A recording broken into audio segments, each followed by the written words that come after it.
and Casey talking about Detective Pikachu. I really just, anything with Well, you know, he did do Fantastic Four, but not Fantastic Four. Green Lantern! Green Lantern. Oh, I'm out of here. Leave. Goodbye. Just leave. Okay.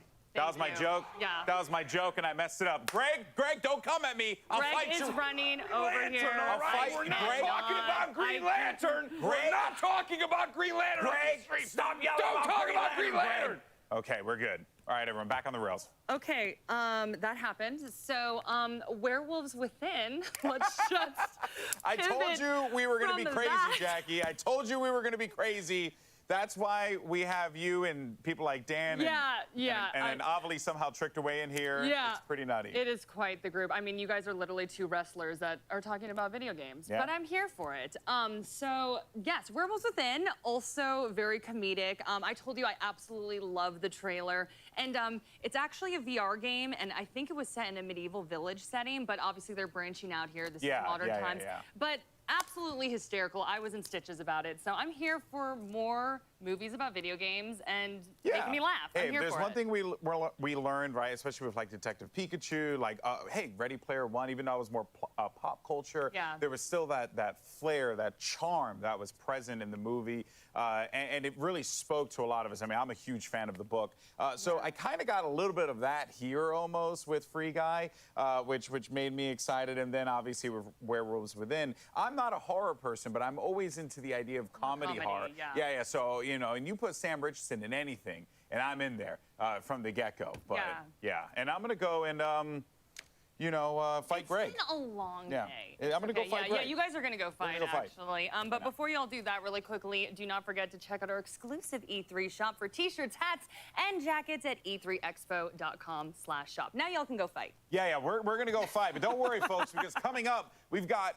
Gearbox Software and what we might see from them later on today. You know, new games, new trailers, who knows? That and more still to come here. They're going to be fighting on camera. That too. So make sure you're here. At E3 2021.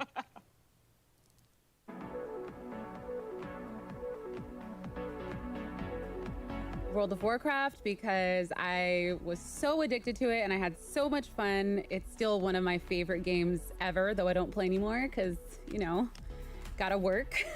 My playtime on that game was literally measured in years on one character. One of the biggest things about World of Warcraft that kind of kept me going back is just the grind. The lore of it is just amazing, and it's just an amazing game. I don't think any game could ever beat it, honestly.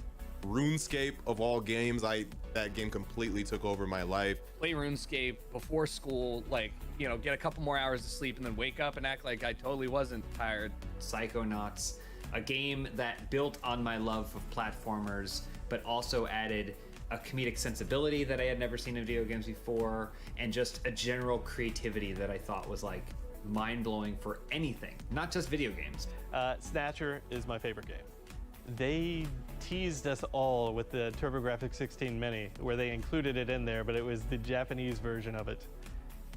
I wasn't mad. I was like, I need to find a solution to play this game. Jet Set Radio, because I saw a commercial for it once, and it was bananas, and I was like, I have to have this game.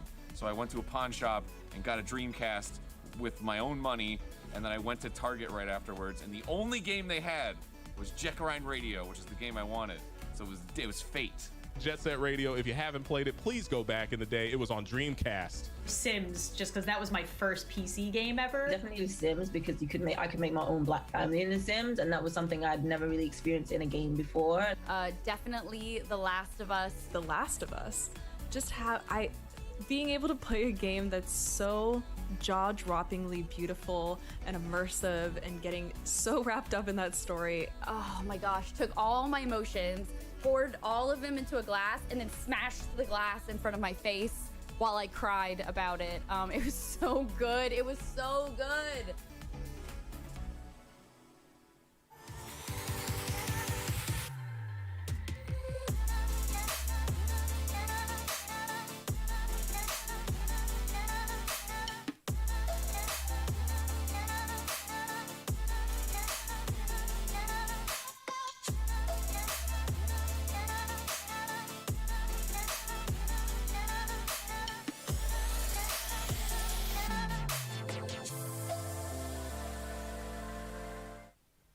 Welcome back to E3 2021. We are mere minutes away from the latest from Gearbox Software. Guys, what are you hoping to see from Gearbox today? We don't talk about Green Lantern, all right? Or my Instant Fantastic Okay, I'm sorry, Jackie. I had to hold them off. Jackie, during the what do you want to commercial see? break. What do you want to see from Gearbox? Okay, so two things.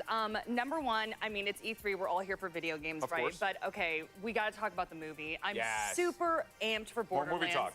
Huh? More movie talk. More. I know. What did I just say? No No more more movie movie talk. talk, Okay. but- But really quickly, I do want to see Kate Blanchett walk out and just be like absolutely stunning and amazing, and then. Ain't no rest for the wicked. Yeah, Just the come song. on, Yeah, Cage the yeah, Elephant song, and I just think that would be perfect. That's all I need, just like a little walkout, and then Tiny Tina's Wonderland. Yep. Yeah. Okay. Yep. What we all want. Absolutely love Tiny Tina. She is just absolutely nutty in the perfect way, and this is going to be a fantasy epic. So. I just want to see more, and I want to see what they're planning. So that's me. Those are my two things. Yeah. Just to echo on it, Tiny Tina Wonderland, I want to see what they do with the mechanics of Borderlands and, add some new flares in there, you know? Of course, That's what yeah. I I'd mean, like that's what, it's, based or inspired by, right? That DLC that everybody loved from Borderlands 2, which was Tiny Tina telling you a story. Yeah. So to Her have her, narration. right? And the fact that she's Amazing. the bunker master here, right? And Yeah. she's going to Yeah. be telling you this D&D game. That sounds awesome. I want to be a part of that. I'm excited, of course, yes, for the movie because they've shown all the silhouettes for the team. Now let's see what the Yes, characters look like. But then also, I think, we look past it all the time. The Gearbox publishes a lot of games. Very true. So what they could possibly have up their sleeve, what surprises they could have for us today, that's a big part of this equation, even though we immediately jump to Borderlands. And when you talk Gearbox, you got to talk about Borderlands. I get it, but I'm excited for this one, Greg. All right, ladies and gentlemen, we don't have to wait any longer. Without further ado, let's turn things over to our friends at Gearbox Software.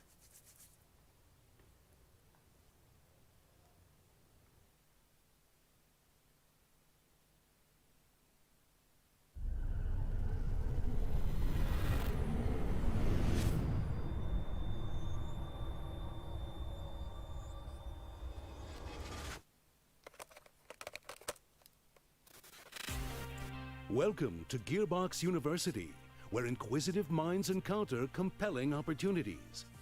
At Gearbox University, our aim is to broaden your intellectual horizons and enrich your global perspective. Gearbox University was founded in 1999, just 15 years after this 80s orientation video was made. We offer numerous degrees across a multitude of fields, including sociopathology, supply chain management, and storytelling with a European-sounding accent. Gearbox University comprises 3 unique colleges that will place you on whichever path to success is right for you. At the College of Gearbox Software, we can shape you into the looting, shooting vault hunter you've always believed you could be. At the College of Gearbox Publishing, we offer advanced degrees in Norse mythology, projectile meteorology, or regular meteorology. You can even write your thesis on the deification of gravity.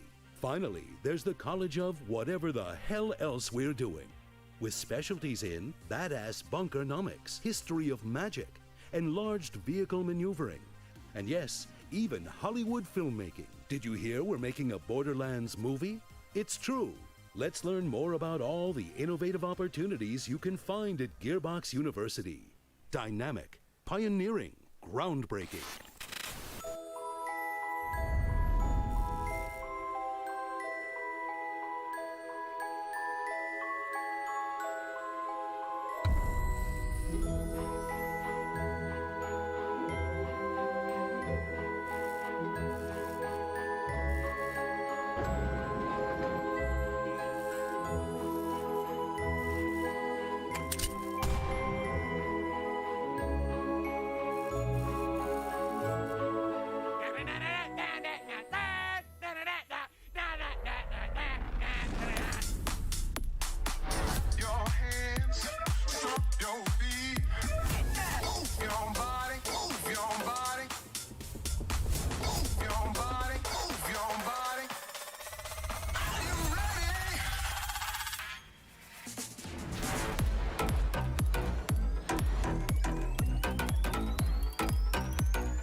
Hey everybody, if you don't know me, I'm Randy Pitchford, the founder of the Gearbox Entertainment Company and executive producer of the Borderlands franchise and all of the great games that we do at Gearbox. And I am right now on the set of the Borderlands motion picture, in development, in production. We're shooting. This is a live soundstage, and I thought, since I'm here, wouldn't it be cool if I walk you around a little bit and show you some of the cool stuff that we're doing? Let me walk you this way. This is a live set. There's guys working on the movie right now in real time. We've been everywhere. We've been in the caves of the caustic caverns. What's up, haters? We've been in the desert, in the sand quarries. We've been in the stone quarries, doing all kinds of amazing stuff. Actually, look, this is. Hey, Eli, can I grab you for a second? Yes. This is Eli Roth, our director. Hey everybody. This is E3. These What's are up, our guys? gamers. And you've got Edgar I here. know. We have so much. He doesn't exist in the game, but he exists in the movie and in real life. It's Edgar Ramirez. Well, Edgar Ramirez's character Atlas exists hypothetically in the game. We've never met him before in the game or in real life. We're meeting Atlas for the first time in this movie story. I'm so stoked that you're here doing this. Thank you, This man. is I'm gonna very, be- very happy. This is going to be a blast. Congratulations. Oh, thanks. You know, look, I feel like we're just getting started. The whole point is to entertain people, and this movie that Eli's making, it's unreal. I mean, we have. I don't want to say what we're filming, but it's lots of blood, lots of guts. It's totally bonkers, but it's also very Borderlands. I have learned how to twirl a Vlad off. You know what? I think we should. Let me show this. Yeah, we could show that. This is. This is the stunt one. That's This is video game fans will recognize this as the Infinity. It's a Vladoff Infinity, and you've gotten pretty good at twirling. Well, they have ones that actually, this one is light, so I Yeah. could really learn Yeah, to yeah, twirl yeah. because I don't want to smash a You're real getting one. good at that. But Kate's amazing. She's Kate's she can side twirl, she can double twirl. That's right. She can do the front twirl. Isn't it unbelievable how she's brought Lilith to life? It's I can't wait crazy. for you to see. Kate is a god. I she's- saw, everyone thinks of Kate from Blue Jasmine or Carol, all the things she's done. And House of the Clock on the Walls, I saw how unbelievably funny she was. And I noticed that she brought out the great dramatic acting in Jack Black, and Jack brought out the great comedy in Kate. She was so into it. She wants to really, understand it from the inside out. Like, what are the powers? Where do they come It's from? wild to watch her walk like Lilith. That blew my mind. She's totally done it. We want to make a real great science fiction movie. We don't want to just make a great video game adaptation movie. I Right. just want it to be a great. Well, that's the key, right? Great You just have to make a great sci-fi movie. Period. And it's really come to life. So for Borderlands fans who play the video game, if you have people in your lives that you want to introduce to Borderlands but aren't going to play the game with you, this movie's how you do it. You can bring your family, your loved ones, bring them to the movie. We want this and to be- introduce them to Borderlands. They're going to love it. We want this to be like a gateway drug for the non-Borderlands fans. I mean, look, the great thing about the game is there's so much to it that you're telling 80 hours of story every time. I mean, people can live in the world, so we have to create a different experience. And the Yes. experience has to be thrilling in a different way and exciting. Have all the things that the fans love. Easily the best cast I've ever worked with. But just a world-class cast of actors that all came in just to come in and play, and everyone is so into their characters. Like we see way Florian's playing Creed. Florian is killing it. Ariana is Tiny Tina. She's Kevin doing is amazing. rolling. I mean, Kevin is a man on a mission. I can't believe he's watching playing Kevin a full action star. go full action star. I think he's really going to surprise people. I think Kevin's over there actually, and I know Lisa is trying. Lisa, our trying to first get a AD, shot. You go get him. You go to work. All right, come with me, guys. Come with me. I'm going to see if I can find Ari and one of the producers and Emmy. The R-Odds are legendary. Hey, Ari. Can I interrupt you, man? Guys, this is Emmy and Ari from Arad Productions. Ari Arad has made a whole bunch of awesome movies. You're probably familiar with the Arads from Marvel, right? Because Avi Arad was the founder and the CEO of Marvel Studios, and they created a movie called Spider-Man, and then Iron Man. I believe you're the executive producer. Yeah, I worked on that one. You worked on, and then the X-Men, and then the Avengers, and I think it's gone from there. These are the most successful movies of all time for comic books. And the pitch you gave me was, hey, that was cool. We figured it out with comic books. We think that video games are the next frontier of this, and we think Borderlands is the perfect video game. And you were really flattering. And how was I to you? I was kind of It's kind of a jerk, wasn't it? You made us work for it. You made us work for it. But you were right. You were right. Well, you have to understand, like, we get hit up from Hollywood people all the time, and it's a different world. Like, what we have to do to make video games is a completely different skill set than what you care about in making these incredible films. And I wanted to make sure that if we were going to partner with somebody on the film side, that it was with people that cared about our universe, cared about our fans, and cared about the character and the worlds that we created, and was going to actually develop it. Not just, a lot of these guys will collect options and just throw it at studios, just see where they can get business done. And I probably beat you up for like 2 years plus. Oh yeah. We called it dating for 2 years. Yeah, exactly. I remember. You remember, we were dating for years. Yes. And but we did a deal, and it's been a long road. Yeah, but you know what? We're here and we're psyched, and it's been worth it. Feels like we used that time pretty well. I can't believe it. And we're really proud of where we're at. It's pretty amazing. So we're more than halfway done with the shooting. Yeah. Well, we're about 2/3 of the way done. Oh, look at this. All right. We got Eli again. We have a really funny shot. Oh yeah? With the trash. We should be shooting it behind the scenes. I was told that we can't. I don't think we can give it away, but I think that for him, anyways, for our behind the scenes, we should get it. Oh. So I'll tell you what, you guys. This is Eli. This is Ari. Oh, don't look that way. We can't. No, this way. Look this way. We can't show. Yes. I don't want to. Okay. So guys, it's going to be an amazing E3. Borderlands the film is going to be absolutely incredible. We've got some cool stuff to show you. I know some of you are interested in seeing more about the new game that we have announced, and learning more from Gearbox Publishing. So you're going to get all that. I wish I could be there in person, but since we're digital, we're going to do it this way. Thank you guys, and I'll catch you later. Cheers. Among the many innovative courses offered by Gearbox University, make sure you check out Borderlands Science. By solving the puzzles, you can contribute to real-world research studying the human gut microbiome. For you freshmen in the audience, here's our leading scientist, Mayim Bialik. By playing Borderlands 3, you can contribute to real-world scientific research that helps real people. You'll be directly helping our scientists organize and compare this doo-doo. I'm the conductor of the poop train! With Borderlands Science, you too can be the conductor of the poop train. And while you'll reap in-game rewards when you play, the real reward is knowing that you're making the world a better place. Gearbox University. We're not even charging tuition for this.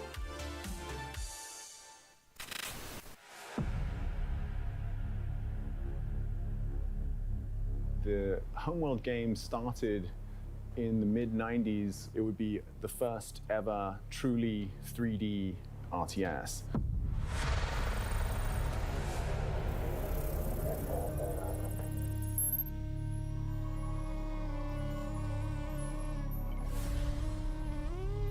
So that was a big deal in, the late 90s.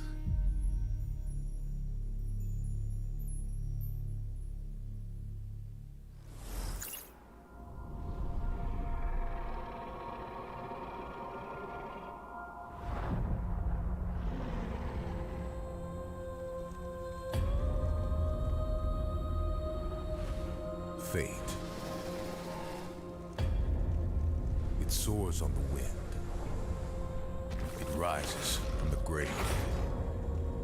It stalks the ocean floor.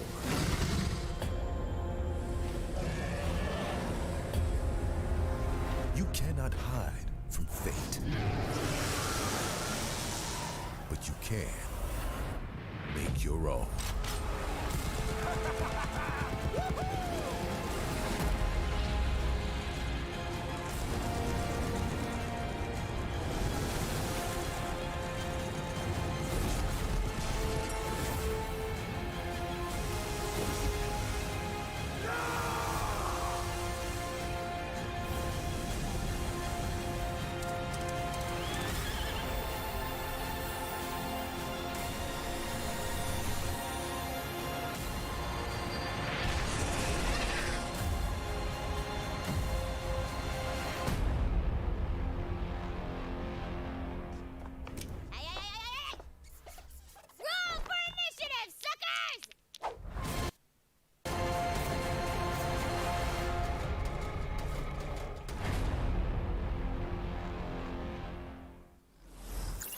Quick question. We're not talking about yet, right? That is correct. It's my favorite. Hi, I'm Kayla Belmore, and I'm senior producer on Tiny Tina's Wonderlands. So what's really unique about Wonderlands is it's a looter shooter, which is, pretty classic for Gearbox software, but for the first time ever, we're setting it in a brand new fantasy environment. Even though it's inspired by some of the content we've made before with Assault on Dragon's Keep, a fan favorite. Roll for initiative, suckers! It's a completely standalone plot, new set of characters with some nods to the past, but if you've never played a Borderlands game before, you can absolutely jump right in and enjoy it just as much. So we're absolutely excited to talk about all of our new enemy types. So that is one of our wyvern enemies. You will absolutely be fighting them. They're not your average wyvern. So of course we've got goblins. You definitely can't have a fantasy game without goblins, but again, we like to make them our own. Thank you so much, everybody. I hope that you are as stoked as we are about Tiny Tina's Wonderlands. Follow us on our social channels to find out the latest and greatest news. Enjoy the rest of the show. This franchise has been around for so long.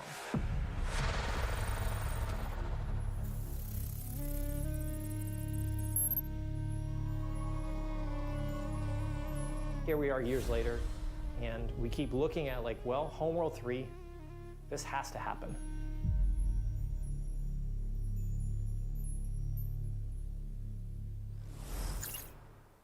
The giants have come to Midgard, and you have been chosen by the gods to protect this realm.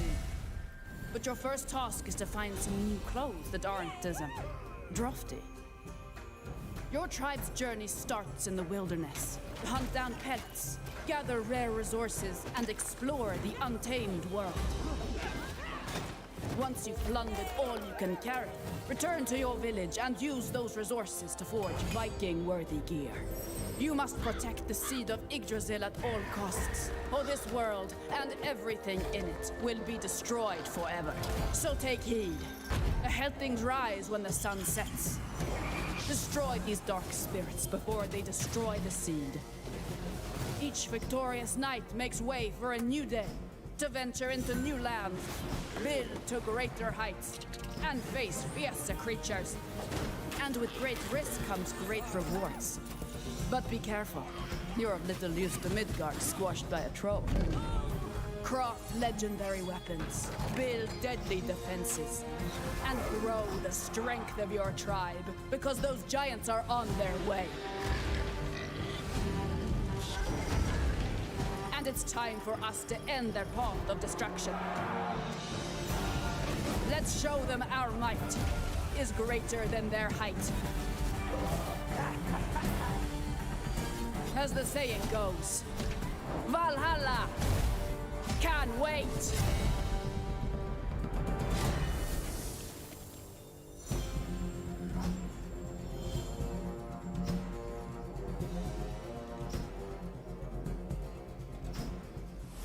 Hello everyone, my name is Juan Maroda. I'm the creative director at Northville.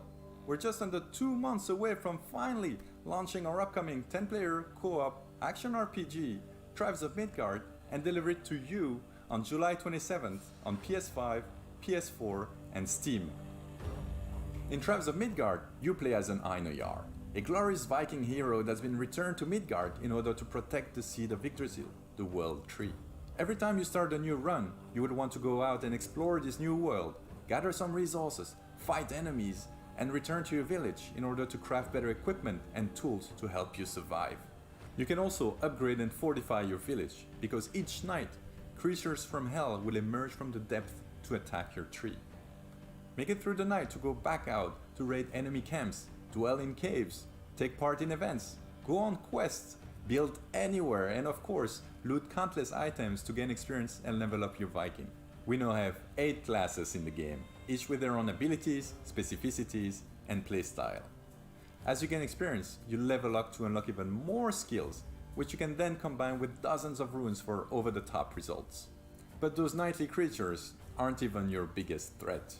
You must get ready and prepare for your biggest challenge, and I mean biggest challenge to date. Every couple of days, a giant will emerge and walk towards your village with the intent of destroying the seed of Yggdrasil. You must stop it and take it down whatever the cost, otherwise it's game over. You can of course play Tribes of Midgard completely on your own, but we highly recommend that you bring along 9 friends to thrive together. We cannot wait to share more information about this ever-growing epic saga in the weeks to come. In the meantime, you can already pre-order the game right now to earn exclusive items and be among the first to defend Midgard against Ragnarok. Because as they say, Valhalla can wait. Thanks for watching. Sail sail. At Gearbox University, it's not all textbooks and calculators. Sometimes we like to kick back and have a little fun. A good sense of humor is of vital importance if you want to succeed in these halls. Here's a list of sensible wisecracks you might hear when you're exploring our campus. Why did the tribe of Midgard cross the road? To get to the O Thor side. Knock knock. Who is there? The commando. The commando who? I don't know. What are you axing me for? Welcome to the Home World Diner. Our special today is the dessert of Carrick. Help! I've God fallen, and I can't get up. Claptrap, Tiny Tina, and Mad Moxie walk into a bar. Wait, I think Moxie owns the bar, so why would she be walking in? She'd already be there. And is Tiny Tina old enough to drink? Maybe it doesn't matter in space. Also, what's the punchline? And how is Claptrap walking in? I want to say he counts as a unicycle. Okay, we'll work on this before we submit to E3. Gearbox University. Our comedy school is a 2-year degree.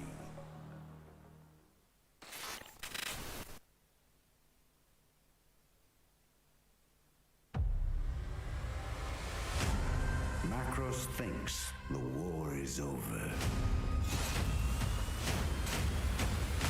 After all your promises, but our fight has just begun.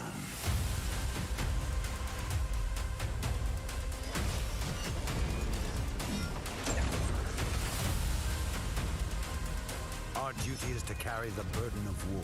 Or just savor the victory.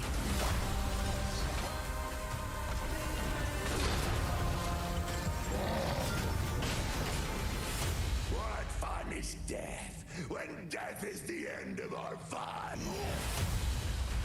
The darkness has breached reality. It is time, my champion.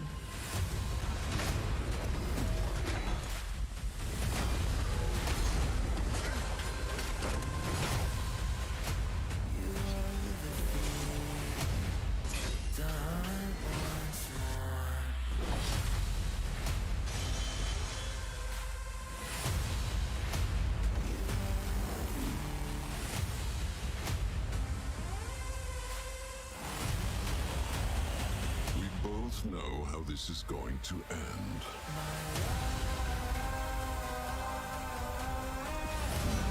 Time for your madness to end, brother. I was never just your brother. I am your god. And after all your promises, you've ripped it.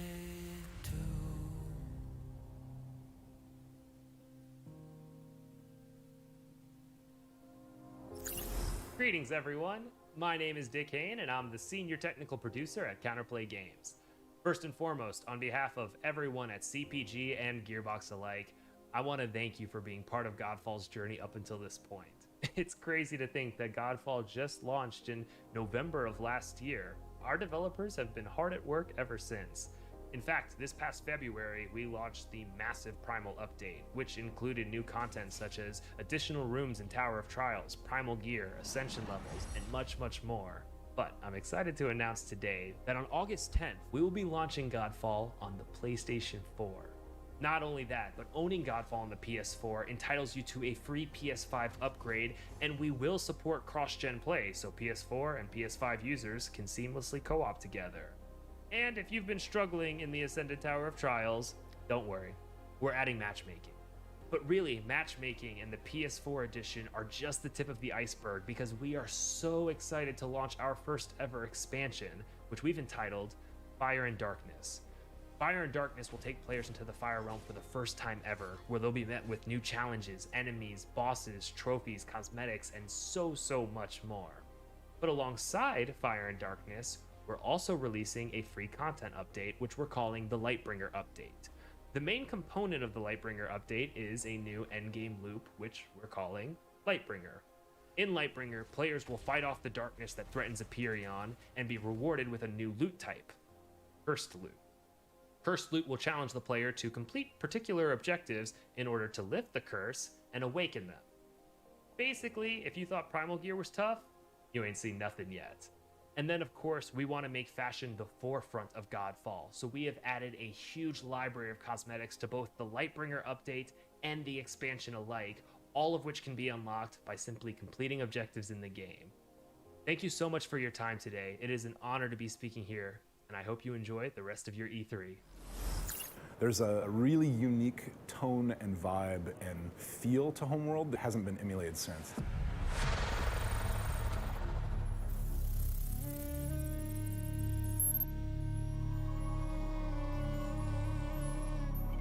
It's not a prequel, it's not a remaster, it is Homeworld 3. It is the next Homeworld.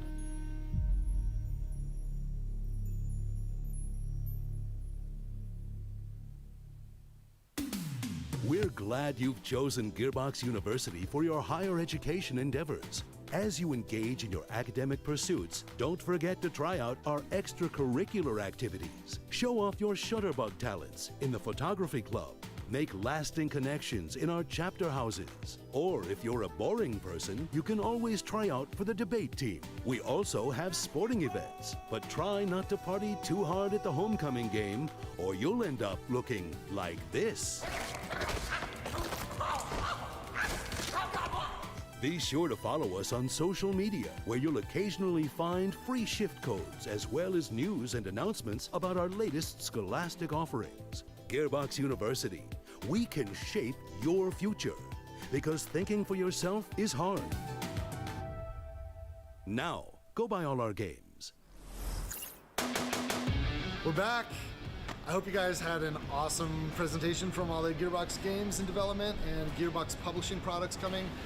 Listen, I'm standing outside Kevin Hart's trailer door. I'm just gonna.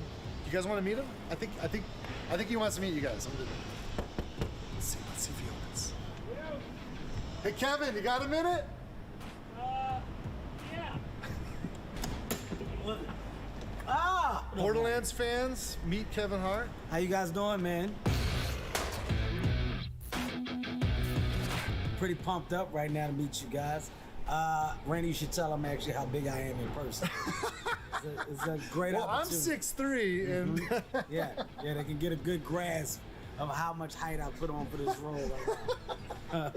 Dude, you are freaking awesome. Like, you don't understand. Like, you're a freaking action hero. Thank you, man. This is amazing watching you work. You know what? what? You're blowing my mind. I'm going to say I'll one-up you. I'll say it's amazing for me to have the opportunity to portray the character of Roland, of course, who you're very familiar with, because this is your creation. I think the biggest and best thing is the surprise that you guys are going to be in for. Because you got no idea what I'm doing or how I'm doing or why I'm doing it. You got no idea the level that I came in at.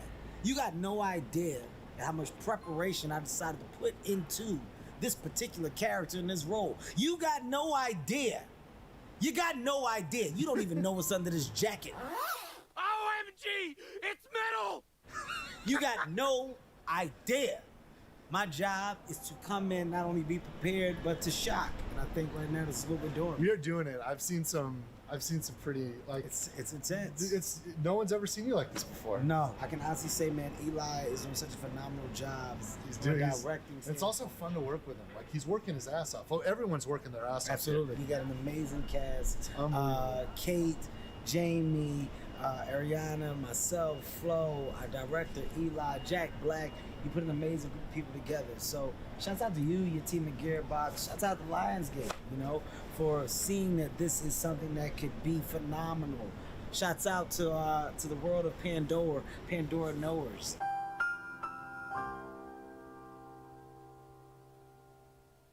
Okay, you guys that know and love this world, I promise you, you're going to be in complete awe when you see how real we have made it become from a place of visual. You know, you're going to believe that you're in this place with us. So wow, I you're couldn't making be me more cry, pumped man. It's dope. It's dope, Dude, man. my eyes are welling up. No, Hey, this thank is you, dope. man. Hey, I Thank appreciate you. you taking a minute to introduce yourself to our fans. No problem. I'm going back in here in the All weight right, room. I'll see you later. I got a weight room in here. Just rolling lifts weights in between takes. You'll know why later. Take it easy, man. Take it easy, Kevin. What's up? Thanks, man. Holy crap, you guys. I can't wait for you to see this movie. It won't be long, but we still got a lot of work to do. We're a little bit more than halfway done with production. And, but you know what? Back at home at Gearbox, all the great people that created this universe that I'm here representing on behalf of all the talent at Gearbox, we're hard at work making new stuff. So check this out, and I'll see you guys soon. Cheers, everybody. For those of you who've never seen the greatest the world has ever revered, I'd like to introduce myself. Let's go! I'm out here making them mad, cause I got it. Too good at being too bad, cause I got it. Stop reaching and being sad, cause I got it. I just got it, yeah. I just got it. Let the blood sport begin! I'm out here making them mad, cause I got it. Too good at being too bad, cause I got it. Stop reaching and being sad, cause I got it. I just got it, yeah. I just got it. Jesus H. Reindeer games, my dude! I'm the one that got the swag. I'm the one that got him sad. I don't do this here to brag. I just got it. I'm the reason why you mad. I'm the reason why they glass. I ain't even trying to brag. I just got it. I said, please don't go and go. You should just leave me alone. I did this here all alone. I just got it. I can show them how to act. Put my shoulder on the back. Keep it feeling as a bag. I just got it.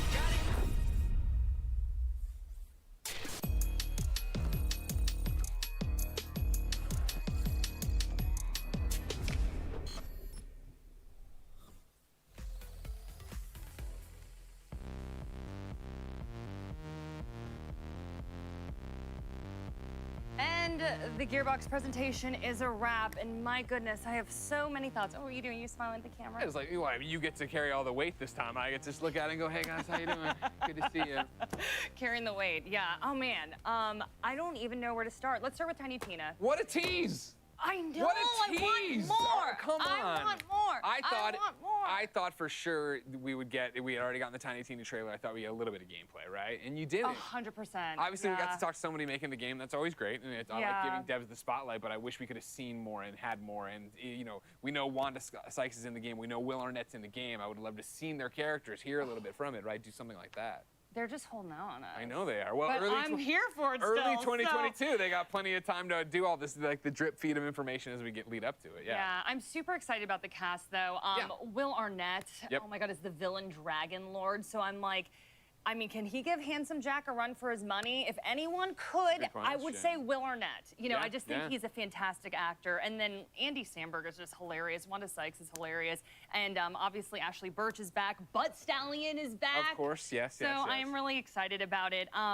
It was kind of interesting, though, because during that presentation, Randy was talking to a couple producers, and they were just talking about this new movement.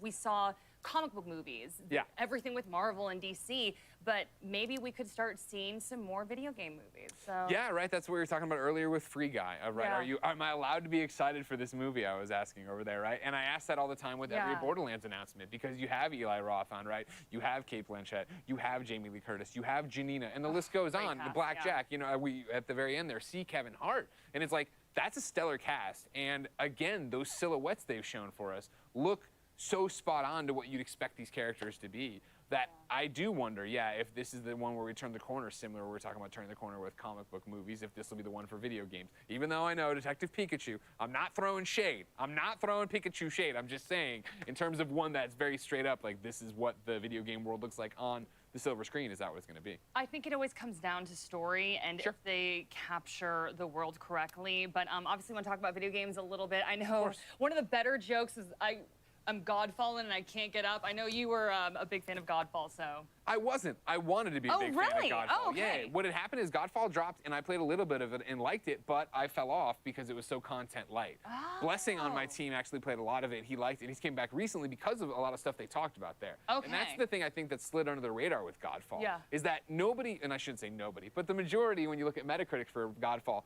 nobody was like, the gameplay is bad, the gameplay loop is bad. It was just, oh, we need more. And I think what's interesting about Godfall, if you haven't been paying attention to Counterplay games, right, is this idea of they had this giant Primal update. They're about to give you the Lightbringer update, which is free and going to give you a whole new endgame, let alone Fire and Darkness now, which is paid, but is a full-blown expansion with all this different stuff, let alone the free loot items, let alone the new characters, let alone the new weapons. Like, Godfall's an interesting one where it's been building since November in a way that, you know, it came out, and I remember getting, I think, like, on IGN, a 6 or 6.5, I remember, and that seemed to be the vibe of it, that the gameplay, and what I played of the melee combat is fun, right? It isn't a looter shooter, it's a looter melee combat game, which you don't see as much of, and to see it as gorgeous as it looked on PlayStation 5, now to see it coming to PlayStation 4, now to see it with a free update if you buy it on PlayStation 4, so when you can get a PlayStation 5, you can get it. I think Godfall might honestly be, from the perspective of new information, one of the more interesting ones there, because there's a lot going on. I mean, we have some of the video up right now, and the game looks absolutely breathtakingly gorgeous. I want that sword. I just want all of this. Animation-wise, it is just absolutely gorgeous. But really quickly, you know, we could talk about video games, Borderlands all day, but we're going to have to send it over to Golden Boy and the gang in just a second. But first, we've got some more in the production of the Borderlands movie from CEO Randy Pitchford, who's on location in Budapest, Hungary. So let's see what he got. I am in Budapest. I am working on a movie.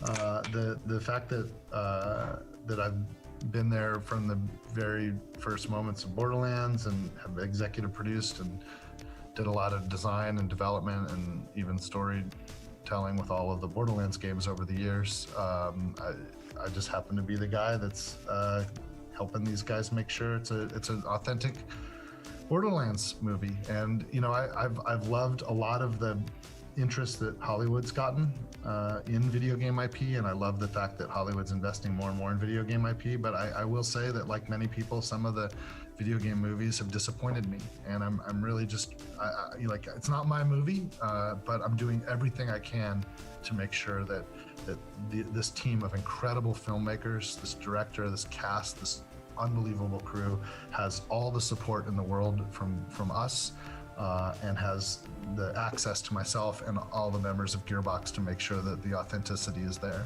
And we're doing everything that we can to make sure that's the case. I don't want to spoil anything from the movie, but it's just unfreaking believable. It's a blast. I can't believe this is happening.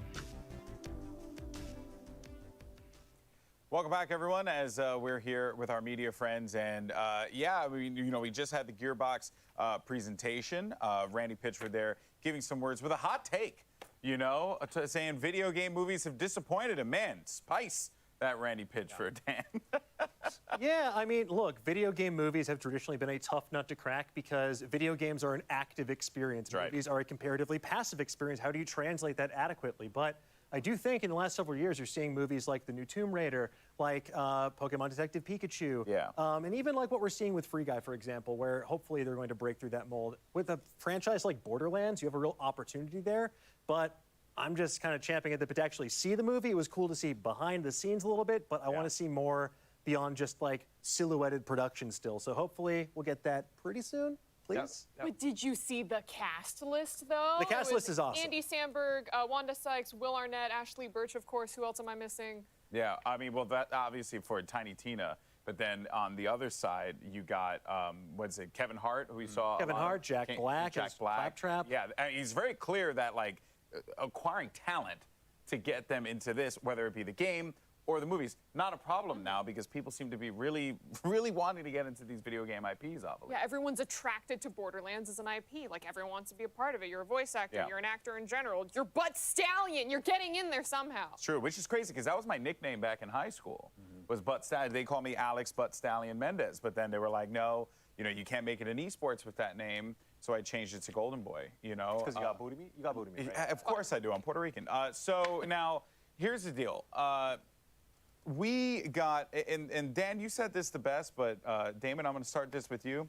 That there was a lot of teasing of things, but not a lot of seeing of things. Yeah. You know, also, the Homeworld. Homeworld's great. I'm so glad we're going to get to see another RTS game. Like we need more RTS games. Just would have been nice to see it. At some point, yeah. Wanting to see more is kind of the theme, I think, of Gearbox's presentation. I'm a Pandora knower myself. Yeah. But coming out of that, we don't know much more about Tiny Tina's Wonderland than we knew going into it, right? It was announced earlier this week. I was really expecting like a gameplay reveal, especially since it's supposed to be less than a year away. Yeah. So yeah, these are all things that I'm excited about. It would have been nice to see them. Yeah, and Michael, let's save your favorite game, Godfall.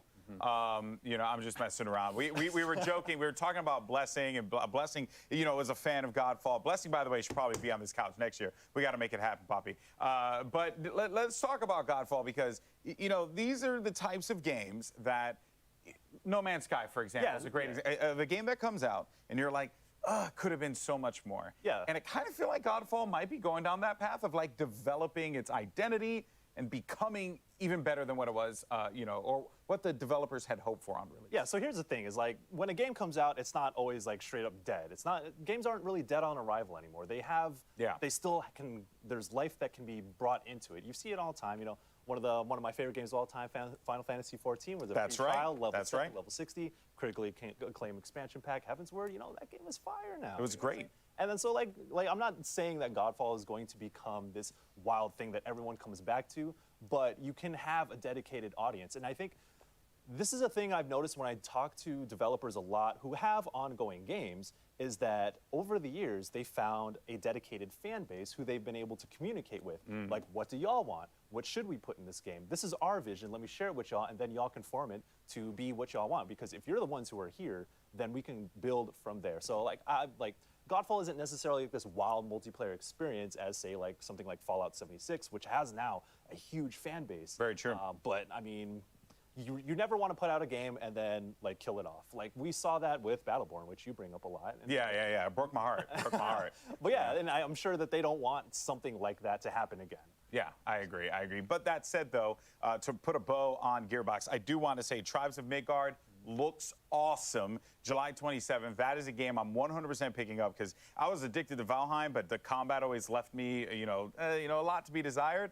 For that game in particular, that looks extremely fun. But guys, we got more to come here at E3 2021, especially from our friends at GamesBeat, plus a preview of what's to come tomorrow. So make sure you stay with us.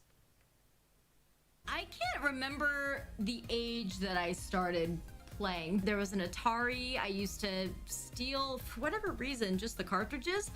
Not really putting two and two together that I can also play the games, but I love the cartridges, E.T. being one of them. My parents, somewhere in their house, if we rummage around and look for the treasures, I think we would be able to find a coveted, or less coveted, E.T. the extraterrestrial game.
篝火营地是中国领先的游戏媒体，创立于2018年，致力于为全世界的中文游戏玩家提供专业、精准、迅速的资讯情报。篝火营地立足于中国，与多家国际一流游戏媒体同行达成正式内容合作关系，源源不断地将最新鲜的游戏资讯第一时间带给全球中文游戏玩家。自成立以来，篝火营地在全网的内容浏览量已经超过5亿，服务了数百万的读者和玩家。我们的愿景是做游戏文化传播者。您可以在全球各大手机应用市场下载篝火营地 APP， 或者访问3w.gamebonfire.com 来加入游戏传播者的行列。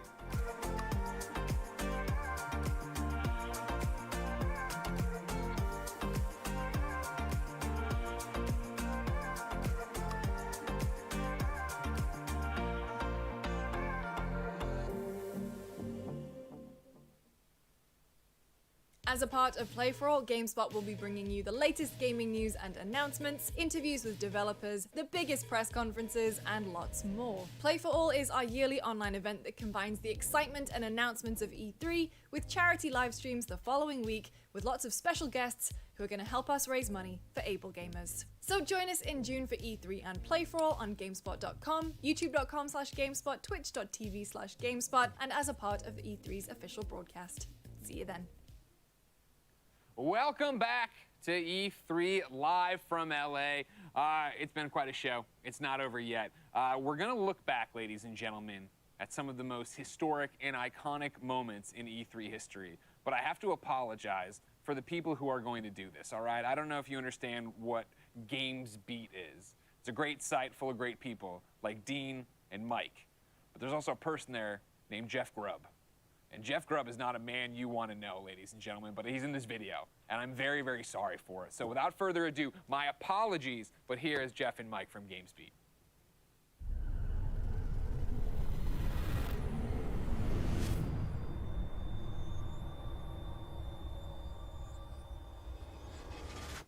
It's the internet. You're busy because it's E3. I'm Jeff Grubb. I work for GamesBeat.com. Joining me is Mike Minotti, who's going to say hi to all the good people right now. Hi, good people. Mike, it's time to learn to love E3 again because we're jaded games journalists. I understand you put together a bunch of stuff to thaw my cold, dead games journalist heart, memories of E3. You ready to just take me through it right now? I'm happy to do so. Yeah, you know, my heart only has warmth for E3, so, you know, yeah, you can call yourself jaded all you want. I am just a ball of E3 love, and I'm going to roll it over you. Of E3, of gamer Christmases past, future, and present, yes. Well, not future. Those are sad. Okay, that's right. Yes, analogy. yes, right. You illiterate scum. But yeah, this will be great. All right, Mike. What is this? Should we set it up, or should we just start playing it? No, this is when Sony announced the Final Fantasy VII remake at E3. This is from somebody in one of the front rows. So we're gonna hear how excited and happy all those people are, Jeff. Well, listen, it's just a commercial. How excited can it be? Oh, boo. Oh, this is like from the audience. Okay, this is right, exciting. This is a reaction trailer. So people didn't know what this was at the time, and everybody wanted them to make this because, like, what PlayStation 4 had like a tech demo that was basically the intro of Final Fantasy VII, like redone, right? Yep. And everyone was like, "Oh, so that's like a game?" And they're like, "No, it's not." So everyone was disappointed, but then we got this. So you see that. Yeah, you can hear people. You see the big sword, and people are starting to realize what it is. That's right. That's fun. Even that playground there, like if you know Final Fantasy VII, you're gonna recognize that. So yeah, it's kind of very slowly dawning throughout the audience. I think most of them who really like Final Fantasy VII knows what it is, and they're recognizing the name. Yeah. That's a great reveal, right? They don't start with Cloud. You start with Baron, then you get, this is when everybody really knows what's up, even if you weren't aware yet. All right. Right. Yes. Even if you were like a very casual fan, someone who never played Final Fantasy before. Yeah. Okay. I've got a slight chills, Mike. Slight chills. And I know you're not a weeb like I am, but come on. What is this, Mike? What? It says Super Smash Brothers Mega Man trailer. Oh, this is the most excited I have ever been from E3. I love Smash Brothers, but Mega Man is my favorite video game character. And this was back when there were very few third-party characters. Like this point right here, like I knew who it was from that. Yes. I lost it, Jeff. I was so you can ask my brother because I was watching with him. I absolutely flipped out. Like I play a ton of Smash Brothers. Mega Man is literally the character I would have wanted in that game the most. And at this point, there was no indication that was going to happen. We had only gotten Snake and Sonic as third-party characters at this point ever in the series. And look at he's doing all his great moves. This incredible remixed version of Mega Man 2 music. The beautiful CG art. This is still the best Mega Man has ever looked, by the way. Is this like Smash Brothers version of him? The kind of like it like captures the proportions of the 8-bit sprite. Like he's kind of staunchy. Mike, I'm sick of hearing about things that you love. If you're not gonna bring anything that I oh, okay, wait, what's this? Okay, all right, maybe this might do it for me. This might be my favorite moment from any E3 ever. I've been a long time Legend of Zelda fan, and it's always been like one of my most important franchises, but I also agreed with the assessment that they needed to change things up. And when they said they were going to change things up and they delayed Breath of the Wild, because they're like, we found a new way of doing things, we're going to try to change it. I didn't really believe it. And then they released this trailer and I was just all in. It might be the best trailer for anything ever, period. I don't know, honestly, it's almost just like good filmmaking, this trailer. Like it is insane. They know, like, here we go. Yeah.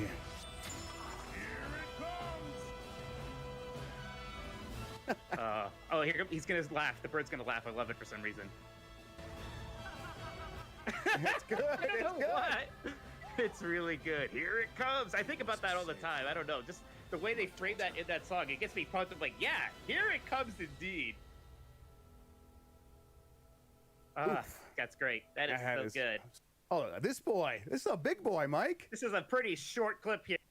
I think everyone's gonna know what it is from E3 2004. But see, it's not just about video games, Jeff, and trailers and demos. Sometimes it's just about personalities, and this was like the emergence of the Reginator from 2004. I'm gonna hit play. I'm very excited. My name is Reggie. I'm about kicking ass. I'm about taking names, and we're about making games. That's all we need to know. For those who don't know, Reggie invented the Bigfoot pizza, I think. So, of course, just... I like how that's what you brought up.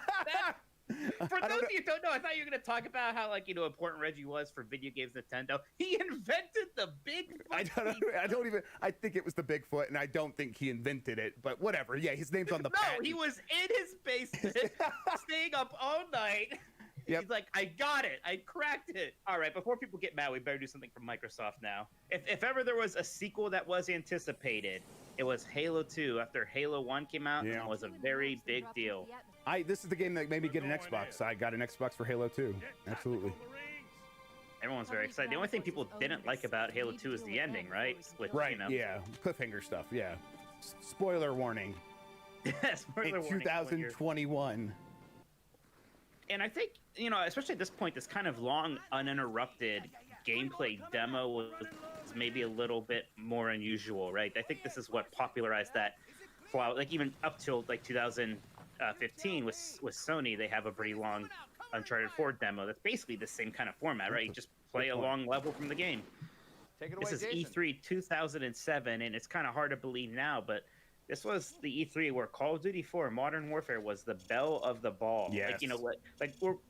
Like, Call of Duty is the biggest thing in the world right now, and still is, and people are excited about it, but it maybe isn't like a showpiece for the show anymore, because a lot of those people are, again, they're hoping for something more surprising than here's the next Call of Duty. At this point, this was really Call of Duty hitting its stride. Like, that moment right there, people freaked out about. People talked about that all show. You did not see that guy in the tall grass till he got up, and that absolutely destroyed people's brains in 2007. But Jeff, it's not just about gameplay demos and executives. Sometimes celebrities could even make their way into your heart. Man, this really was a moment, wasn't it? It was. I mean, everyone loves Keanu Reeves.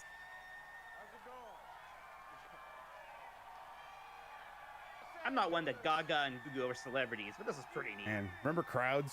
He seems to be very interested in the game that he was making. So that's kind of all you can ask for from a celebrity, right? Just come, don't talk down, seem like you're enjoying yourself, maybe even actually enjoy yourself, and people will respond to that. And also, kind of be Keanu Reeves. That helps a lot.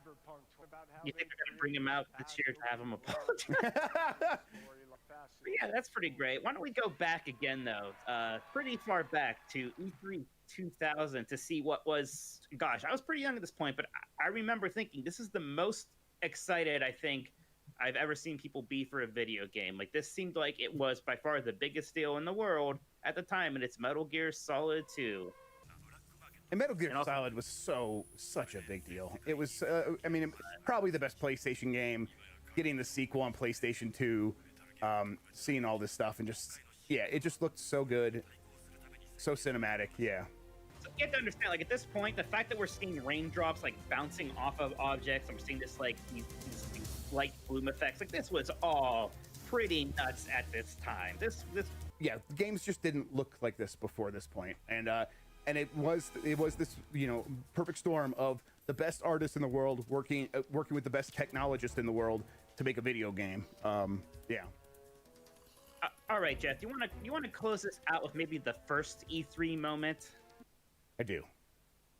Back in 1995, again, the first E3, and this was Sony's big moment. It was following Sega's little show about the Saturn, and their surprise that it's out now, which just confused everybody. And this is how Sony responded as they were getting ready to launch the original PlayStation. To ask Sony Computer Entertainment President of America, Steve Reyes, join me for. So this guy right here had just given a long, boring presentation, and he did that on purpose to really emphasize what's about to happen right here, where Steve Reyes is going to come out and say one thing. $299. Got chills there a little bit because that's it right there. This is them understanding immediately. This is PlayStation, not out yet. Sony, not really in video games yet, especially not as a hardware company, but they already understand how to do this E3 show, come up and make a huge impact.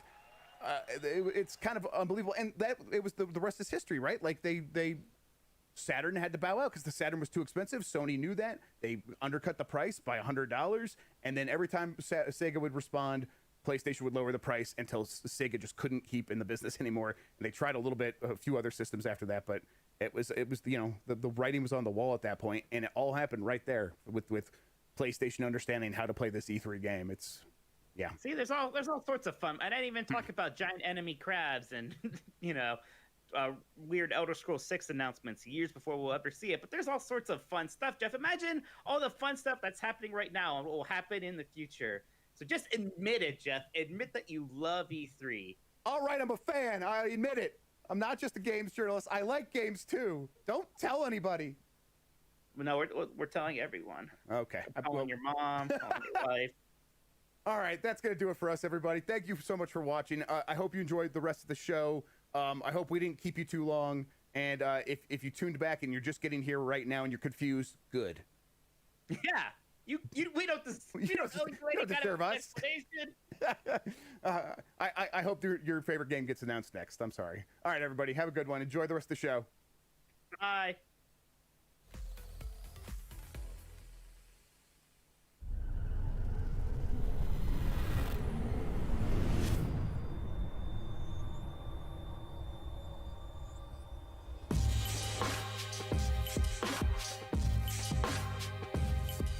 Hi, I'm Mana Ikeda, and I currently work for a Japanese video game company called Artplay as the current art director.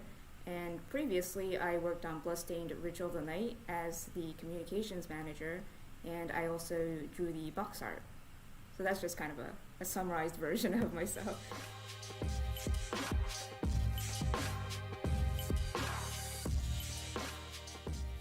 I always thought I was going to be an illustrator, like just a freelance illustrator from start to the end. Art was my passion, and it still is, but I always wanted to try something new all the time. Anything that I was interested in, like comics, video games, just anything in general.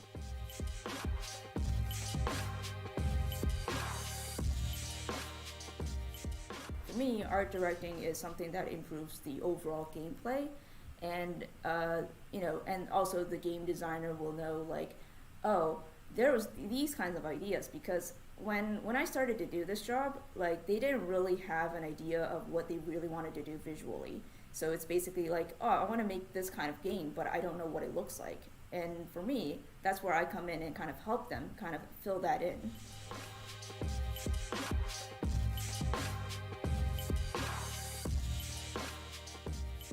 I started as a fan, and I really wanted to. Well, my artwork was very inspired by the games that they created in the past. So at that point, I knew what I wanted as a fan, and with Bloodstained Ritual of the Night, it was a game that's based on gothic horror, and the past, and the people that were working on the past Castlevania games were working on. And for me, I was a huge fan of Castlevania and the gothic feeling of that entire series. And I haven't seen a lot of games that were like that, and it was very unique. And since my artwork was inspired by that kind of game, I drew a lot of those kind of dark horror game kind of style.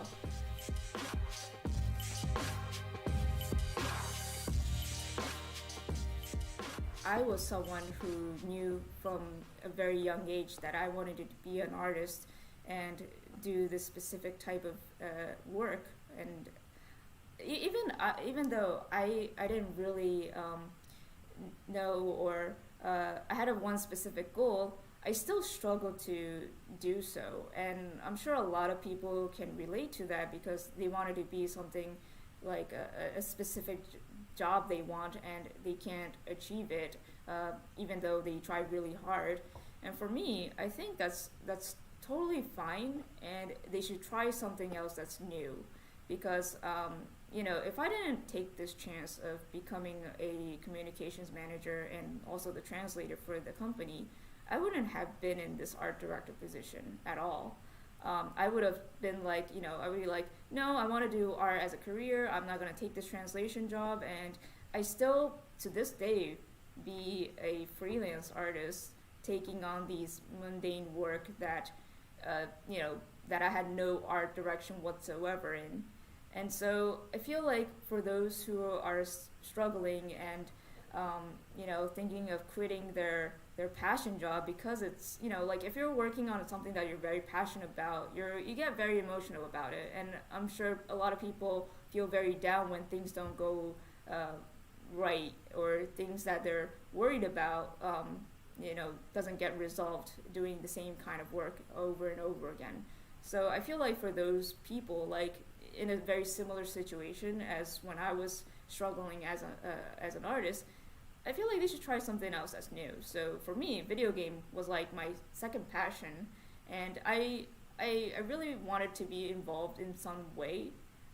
So I decided to take on that job and be a translator. But in the end, people, when you're very passionate about something, people recognize that. And I was both passionate about video game and art. So in the end, I became an art director that I never thought I would be able to do. So I feel like for those people, take the chance, even if it might not be something that you really want to do as an end goal. You should take the chance if it does change your career.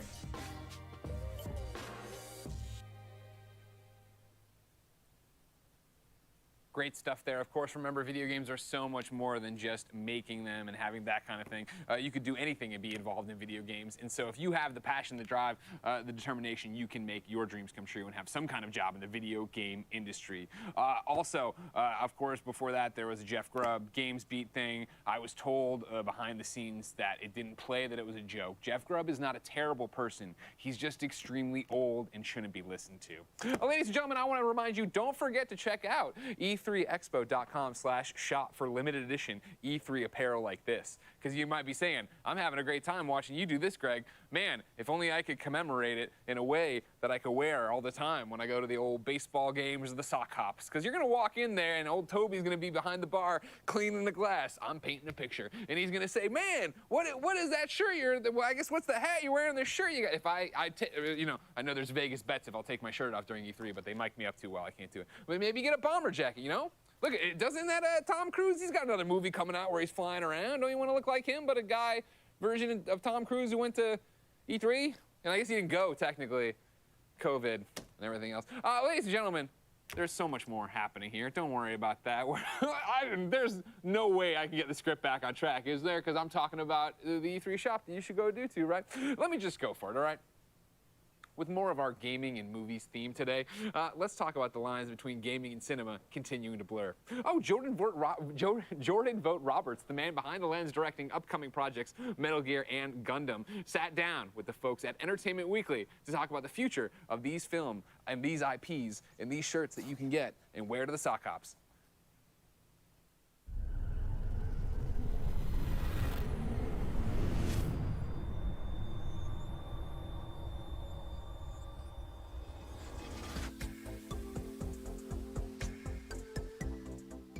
Hello, E3. This is Nick Romano with Entertainment Weekly magazine. Thank you so much for joining us today for a panel discussion with filmmaker Jordan Vogt Roberts. Jordan, thank you so much for being here.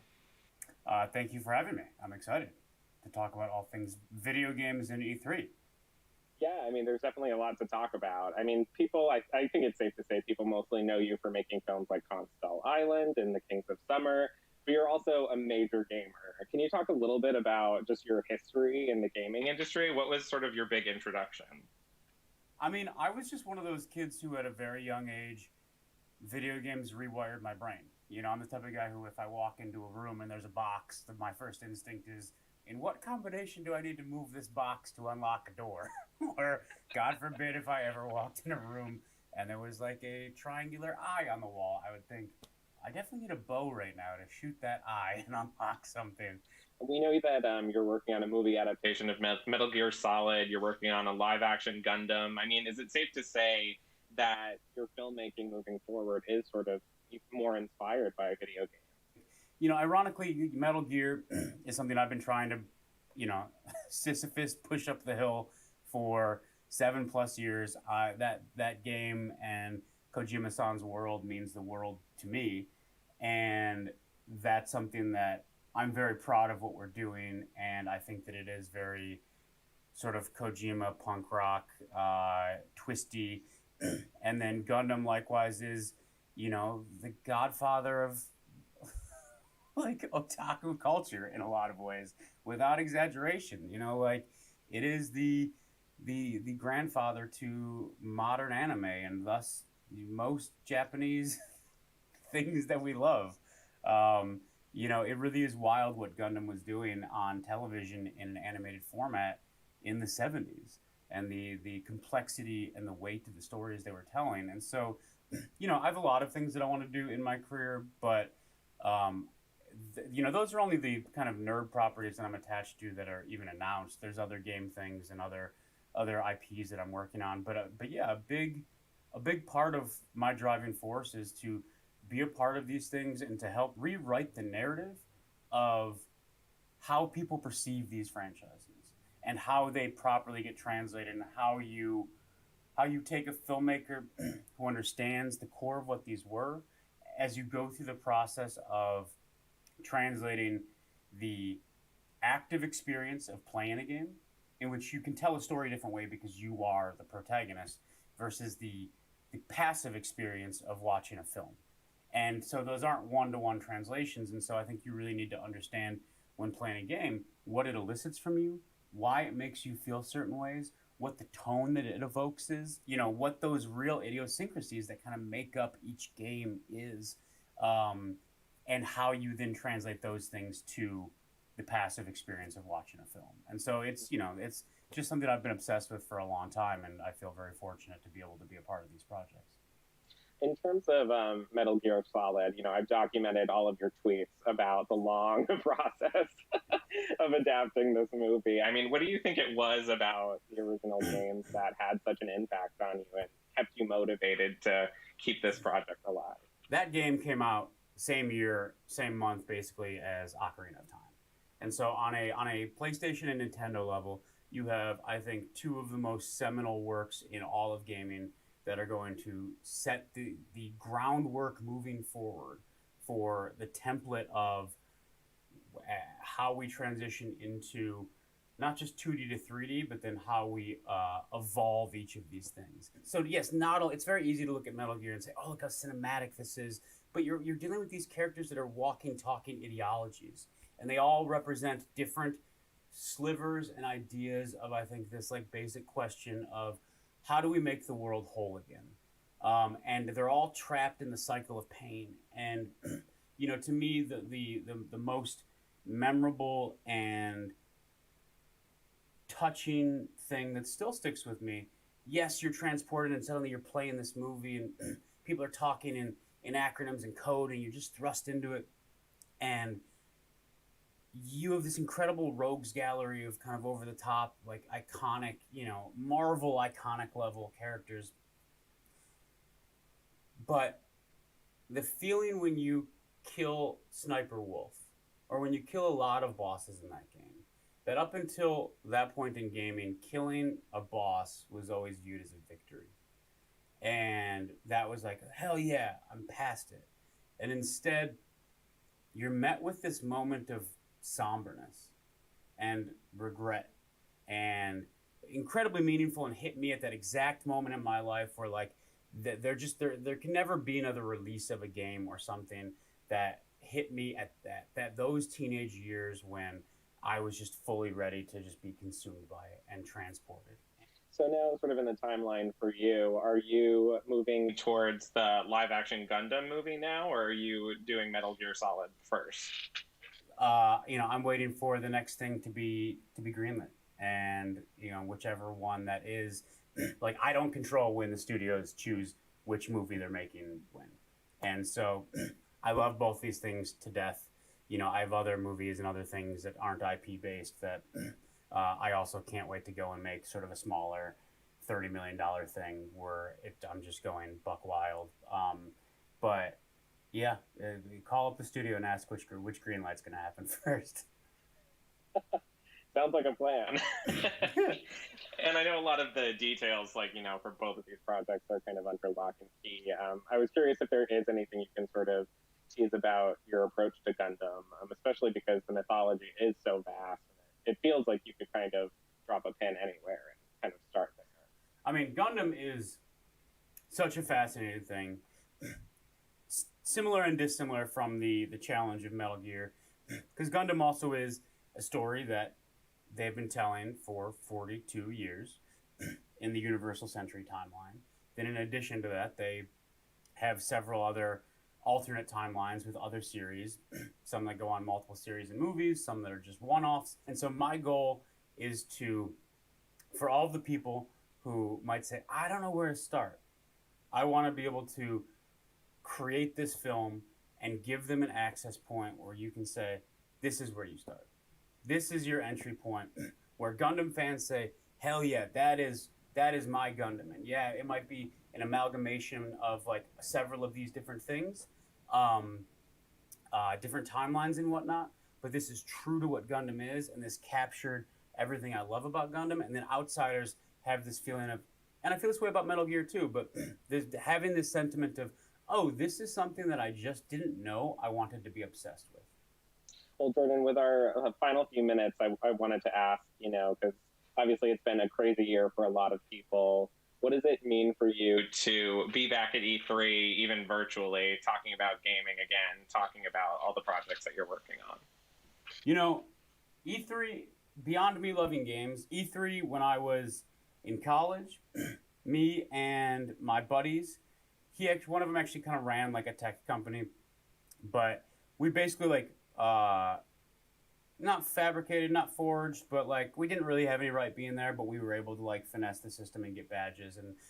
And from Chicago, we all flew out to experience our first E3. Because as a kid growing up, it's just sort of this mecca, you know, it's this like fantastical place.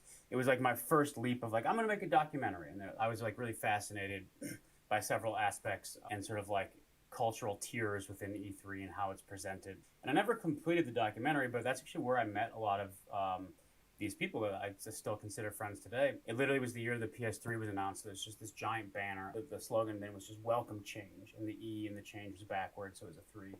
E3 actually was this really pivotal changing moment in my life where I was in Chicago making shorts. And I came out to LA, and I remember being at LAX, and I remember being at the convention center and just thinking, oh, I'm moving to LA. I feel opportunity here.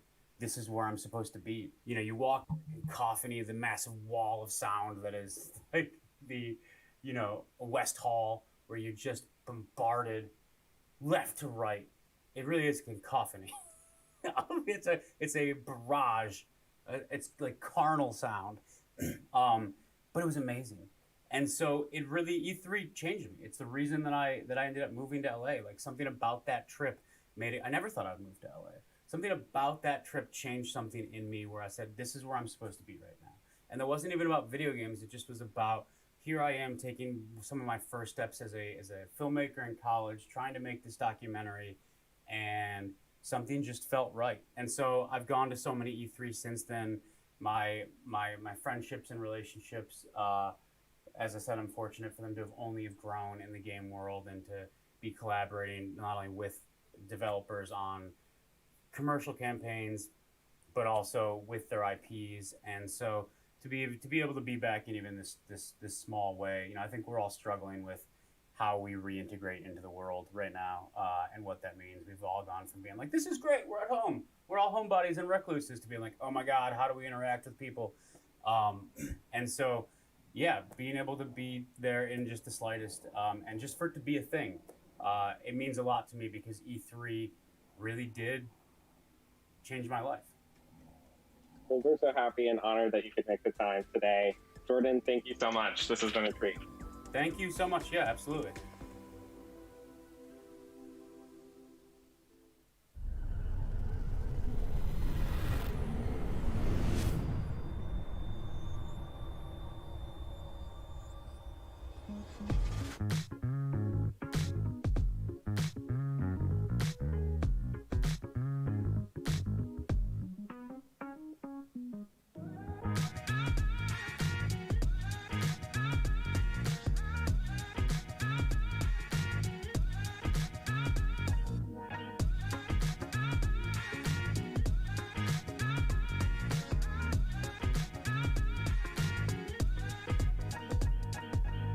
As a part of Play for All, GameSpot will be bringing you the latest gaming news and announcements, interviews with developers, the biggest press conferences, and lots more. Play for All is our yearly online event that combines the excitement and announcements of E3 with charity live streams the following week with lots of special guests who are going to help us raise money for able gamers. So join us in June for E3 and Play for All on GameSpot.com, YouTube.com/GameSpot, Twitch.tv/GameSpot, and as a part of E3's official broadcast.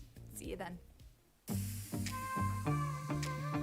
篝火营地是中国领先的游戏媒体，创立于2018年，致力于为全世界的中文游戏玩家提供专业、精准、迅速的资讯情报。篝火营地立足于中国，与多家国际一流游戏媒体同行达成正式内容合作关系，源源不断地将最新鲜的游戏资讯第一时间带给全球中文游戏玩家。自成立以来，篝火营地在全网的内容浏览量已经超过5亿，服务了数百万的读者和玩家。我们的愿景是做游戏文化传播者。您可以在全球各大手机应用市场下载篝火营地 APP， 或者访问3w.gamebonfire.com 来加入游戏传播者的行列。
Hi everyone, my name is Christian Holub. I'm a writer at Entertainment Weekly, and I am here to host a panel for this year's E3 about real-world game worlds, the differences and the ways they intersect. With me here are our panelists, Gary Whitta, screenwriter, Daniel Erickson, former creative director at BioWare, Juan Vega, narrative designer at Netflix, and Rihanna Pratchett, writer and narrative designer. Thank you guys so much for joining. Interesting fuel for this convo, and I just wanted to start out with a big basic question, which is like, how important would you say is it for video games to reflect real world events and movements. A lot has happened in the real world over the past year. I think we can all agree. My sense is that, it was all about escapism, but yeah, how would you guys kind of generally talk about the importance of making games that reflect aspects of the real world, especially as our real world is changing so much? I think that's a very difficult question to answer in kind of a holistic way. It really depends largely on what kind of game you're setting out to make. You're right, games have always been and remain in large part escapism. They're an escape from the real world. One of the reasons why Animal Crossing was such a hugely popular game during this pandemic year was it was like, hey, the world sucks right now, but forget about all that. Here is a very bucolic, idyllic place you can go to where everyone is your friend, and the worst thing that can happen to you is maybe you get stung by a wasp. People really responded to that offer of escapism because the world really did suck.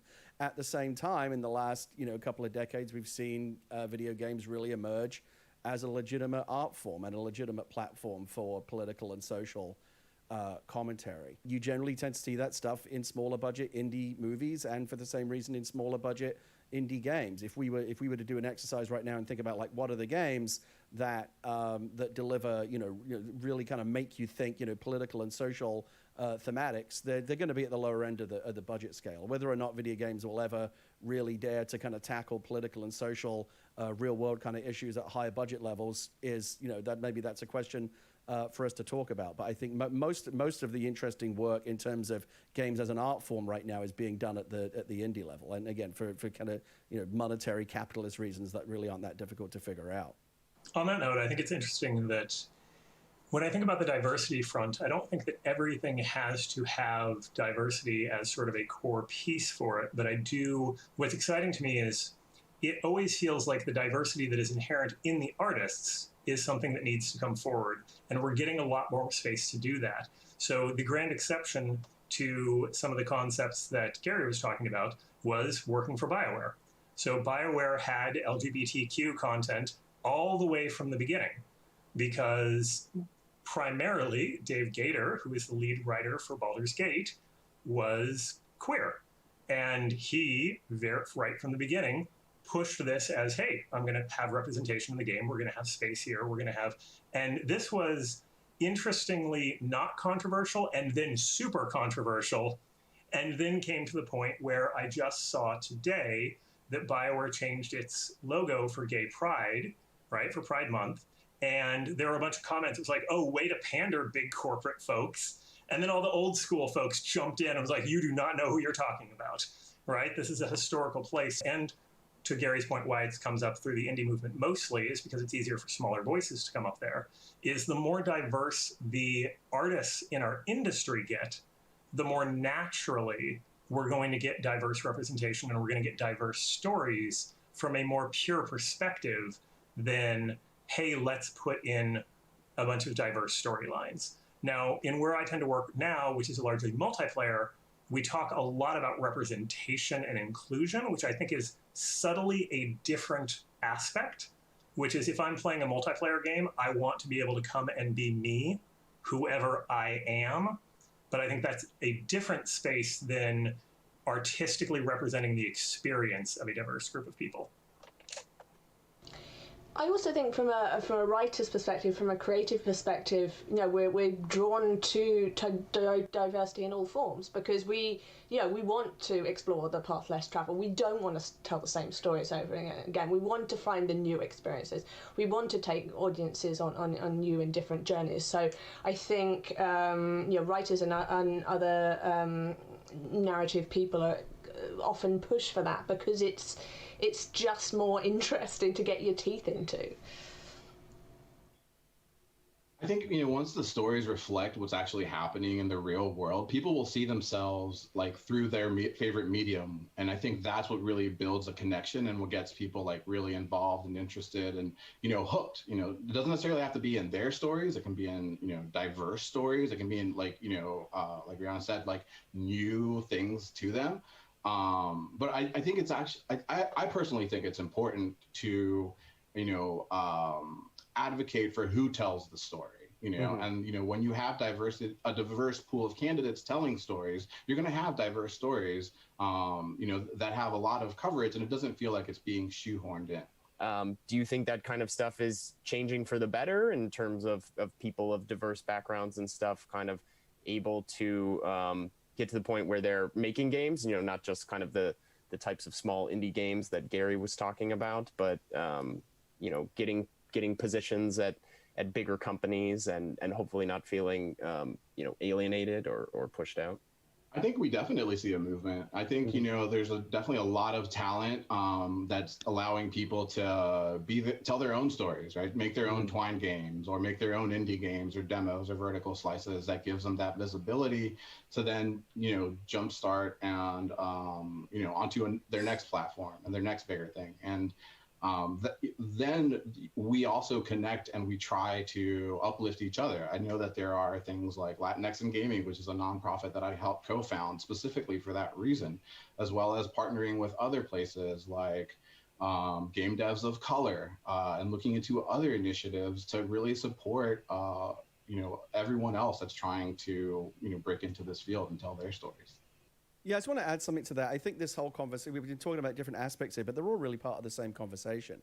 We're talking about, do games or can games accurately reflect the real world? And we're also talking about, do video game developers and publishers have diverse and inclusive staffs actually making those games? You can't have one without the other.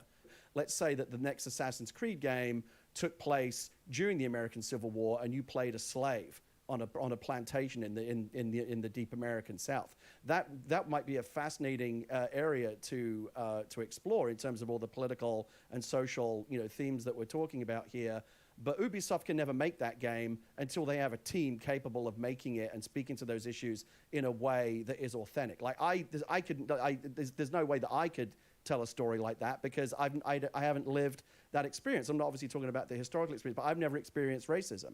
The only way that I could write a character like that would be mimicking what I've seen done before in other media, which inherently means I don't have anything new to bring to the conversation. It's going to feel kind of warmed over because that's what it would be. Absolutely. I mean, I think it's all about that intersectionality of like where we as humans like connect and how we evolve and work together, and where the strife comes from the drama that's inherently us being ourselves and dealing with our emotions.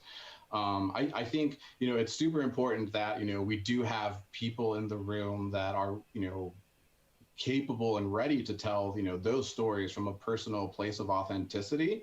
And even having them in the room doesn't necessarily always translate to that note will get hit or what you see will get done. You know, like I've gotten shut down for giving, you know, Latinx feedback on something. I'm like, hey, that doesn't sound like something a Latino person would say. And, you know, I've been told like, oh, don't worry about it. It's just a smaller note.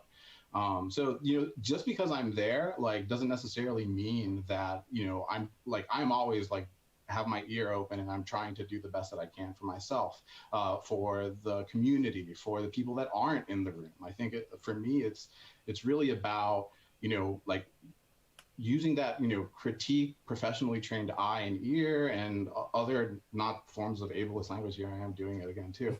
Like to really test ourselves and like grow and like make sure that, you know, we tell stories that resonate with and for everybody. If that's what you're trying to do.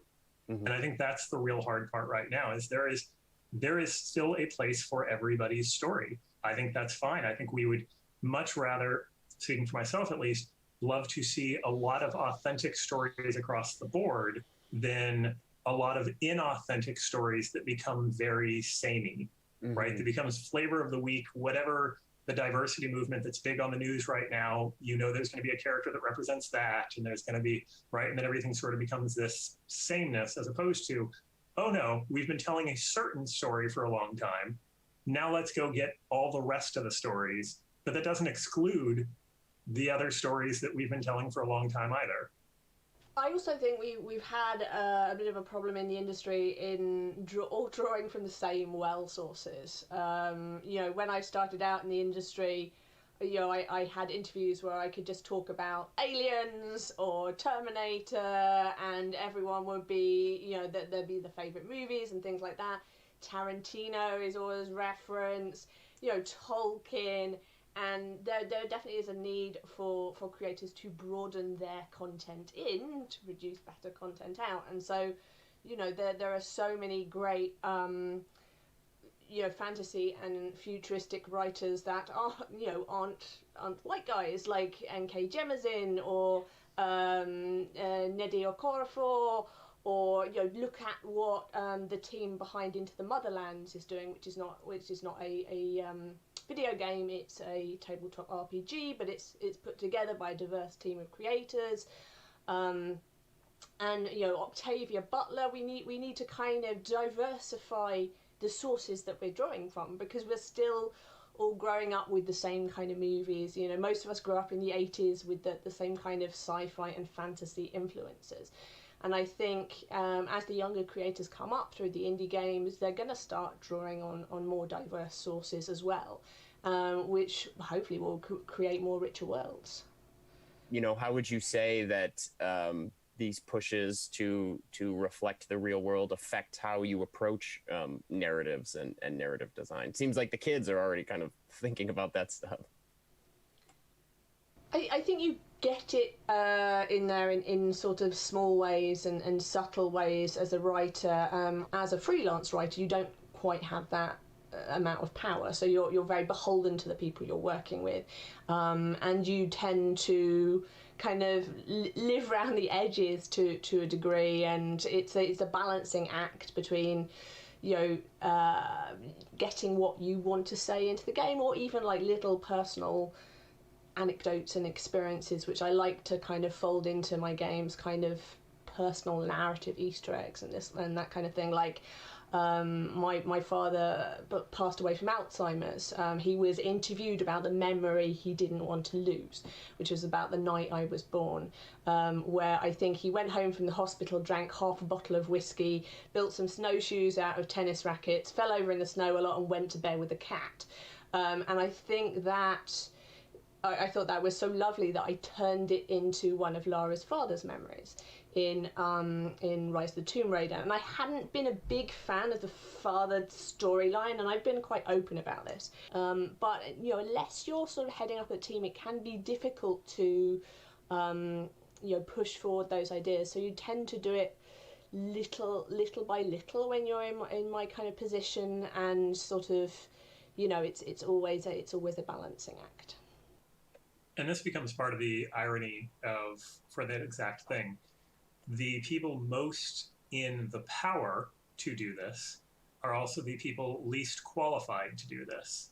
So it becomes, and when I put Fogbank together, I was very aware of this. So it becomes beholden to us to say, okay, I've got the power, I'm in the place, I do care passionately about these issues, so I'm going to go forward with this, but I'm going to go forward with this knowing I don't actually know this. So I'm going to have to bring in a broad support group, and I'm going to have to listen to them, because without this, it becomes a failed message, right? It is the diversity version of the "hello, fellow teenagers" meme as the old person comes down, right? Awesome. Well, I think that is a fantastic note to end on. So thank you, Rihanna, Gary, Juan, and Daniel for joining this discussion about the real world and game worlds. And thank you all for watching.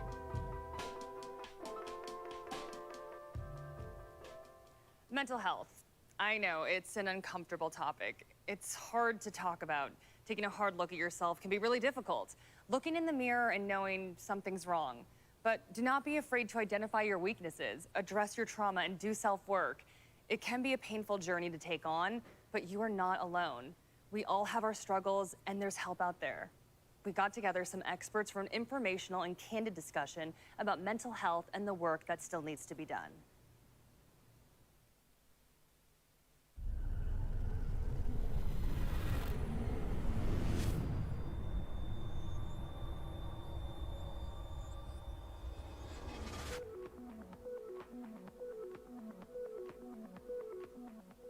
My name is Rebecca Valentine. I am a reporter with IGN, and I am here with an amazing panel of folks here to talk about mental health. I have Anita Sarkeesian, Gordon Bellamy, and Mike Wilson here to talk. Anita, could you please introduce yourself and tell us a little bit about what you do and what you're about? Sure. Yeah. I'm Anita Sarkeesian. I'm the executive director of Feminist Frequency. I'm most known for a series of videos I made called Tropes versus Women in Video Games that, ruffled a few feathers back in the day. And currently, we, as my nonprofit, we are running the Games and Online Harassment Hotline, which is a emotional support, text-based resource for folks who make and play games. Awesome. Thanks, Anita. Gordon, how about you? Same question. Tell us who you are and what you're about. Well, I'm Gordon Bellamy. I'm a professor at USC Games. I also lead the gay gaming professionals for the world. And I'm a lifer. I'm all in for games. That's why I'm here. Awesome. And Mike, how about you? I've been in the industry for a very long time, similar to Gordon.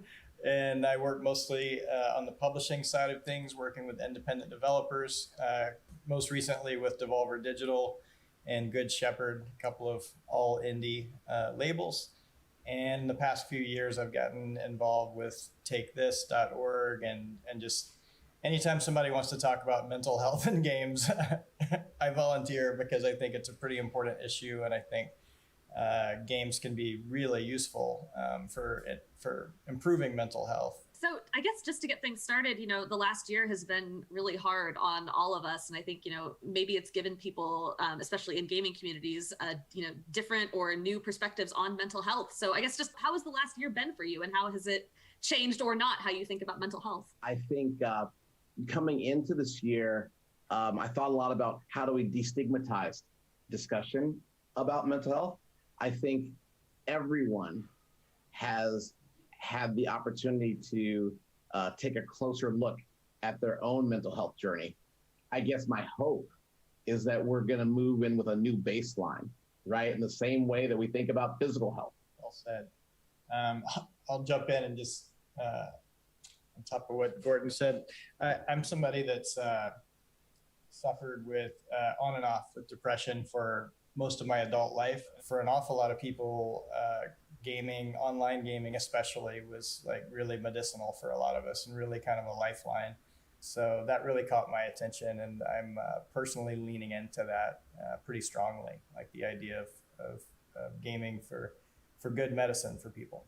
To copy Mike, I've dealt with depression for as long as I can remember, and I think that this moment has been really interesting because all of the tools that we have to distract ourselves, or actually speaking for me, is like I travel a lot. I used to travel twice a month. I'd be gone for weeks and weeks at a time. And so it's really easy to not see the depressive patterns in myself, and being like stuck alone in my house for a year. I really had to like spend time with that in a way that, was illuminating and interesting and challenging. So Mike and Anita, you both very specifically mentioned the ways in which for you mental health and gaming intersect. And, all of us here are people who are very involved in games and people who care very deeply about, promoting good mental health. So I guess, can we go in a little bit deeper about what it means for gaming and mental health to intersect? What do those two things have in common? Where do they meet? I think one important thing to remember is that a lot of people use gaming as a coping mechanism when they're not feeling well, whether they've defined themselves as having depression or not, or identified in that way. I would love to be able to direct people to content that will nourish them in the way, like we had this huge pandemic hit at Devolver called Fall Guys that wasn't created necessarily to be medicine for people, but that was a lot of the feedback we got from all over the world because it came out right at the height of lockdown, right when people were starting to break in the summer. And it was just reinforcement that like for me, media is like just another kind of nutrition, and there's junk food and there's good food, right? I think sometimes I struggle to talk about the like games and mental health and the connections and they're there 100%, but I'm so much more interested in how we bring existing mental health infrastructure into the gaming space, and how, so I'm going to just keep plugging my hotline because that's what I'm here to do. But one of the things we do at the hotline is we train our agents who are answering your text messages to have cultural competency in games. So we make sure that they can speak your language, or they speak the language that it will be understood by you, or that, they will understand when you reach out. But you don't need to explain what Twitch is or Discord is. You don't need to explain the infrastructure of your own needs in order to get the support. And I think that is so important because so many of us are like, extremely online and we engage with games and online spaces in a very particular way that the folks who are not just don't speak the same language, even though they want to support us. It's so important that there are hotlines and that there are known resources that are just there for nourishment, right? Because it is a whole new world that people are having to navigate. Content creators are navigating their own creative journey, and they're navigating a public-facing one where the world is acting on them, okay? Right? In possibly negative ways, okay? Like where the outcome is rarely like, oh, you accomplished this work of art and we love it, is actually not a highly monetized outcome. It's much more interesting to have them be under scrutiny and ridicule and that discourse, right? Like no one is effectively really monetized like good kindness uplift of developers in this public sphere alongside their art. Oh, Abby, oh yeah. Well, there you go. Then these are stories that need to be told, right?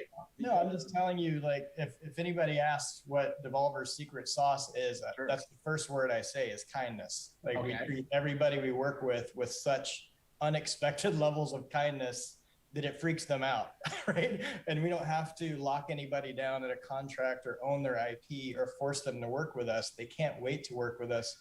And it's, yes, we have a good team that's good at what we do, but first and foremost in both Devolver and Good Shepherd culture is like anything less than overt kindness is you're not doing your job, right? And that's company culture. And we're a very small company, but we work with an awful lot of developers and ship a lot of games. And so, yeah, we've normalized that. And I try to be as loud about that as I can so that when people are trying to emulate what Devolver's accomplished as a team, that they understand that that's point number one. It's not just that we've got people that love games and know games really well. Everybody has that. But kindness keeps people coming to you and it makes you the first choice, right? So that's a big part of reversing that culture to me, is making kindness is the only cool that matters. Really promoting that. I was thinking about earlier, I think, Gordon, you asked a question about like getting more specific about what we do with some things. And I was thinking about how I work with a lot of developers, and we're actually at Feminist Frequency working on a training for managers and leaders in the games industry to understand gender-based harm better in their workplace. And I think a lot about like what it means to be a manager and a leader in these spaces. And it really does come from us in a lot of ways.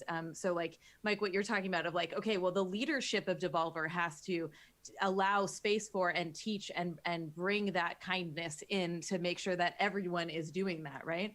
And I was thinking about how like part of, you know, again, we talk about crunch a lot in games, right? It's an issue. It's an important thing to talk about, but there's also lots of other ways of like toxicity happens in game communities. Here's the thing: is the issues around mental health in games are not like limited to individual issues, right? Many of them are rooted in systemic structures and systemic issues. So like the fact that we have these really toxic workplaces that encourage and support and actually force crunch culture is a huge piece of mental health concern, right? What I'm trying to say is we can't ask our employees to like be mindful of their mental health and to rest when they need it if we're not also willing to allow a lower output, right? A reduced output. And that's just the reality of like, you got to make a choice here. You can't be spouting like rest and mental health and all and expect the same level of work.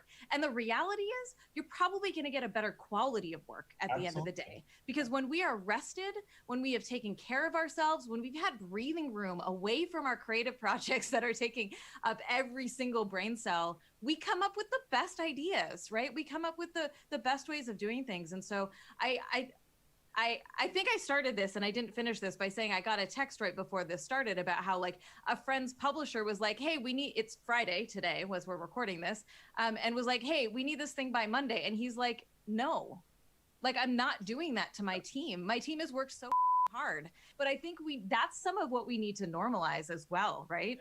I would say lead by example, the same, what Anita was saying, demonstrate the behavior behavior that you want to see out of other people, right? And do call them out in a respectful way and expect that they might not, as she said, as Anita said, might not be at that level yet and might take a mean swipe at you. And you've got to be ready to accept that with grace and not necessarily accept it, but reflect it with grace and not just become the part of the problem, right? So it's all those, we're all students and teachers, whether we want to be or not. Like your behavior is teaching everyone in your orbit how they, it's an example, good or bad, right? So I try to remember that, whether it's in my industry or just in life, like you might not want to be a teacher, you might not want to be an influencer or a role model or whatever, but you are. And you're mostly influencing the people that are around you, which tend to be the people you love the most,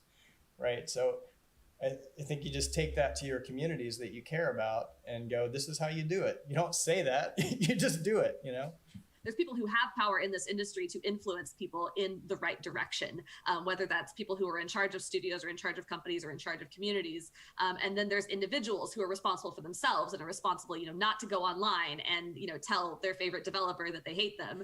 Take care of yourself while also thinking about what kinds of impacts you can have in your ways, right? In your ways.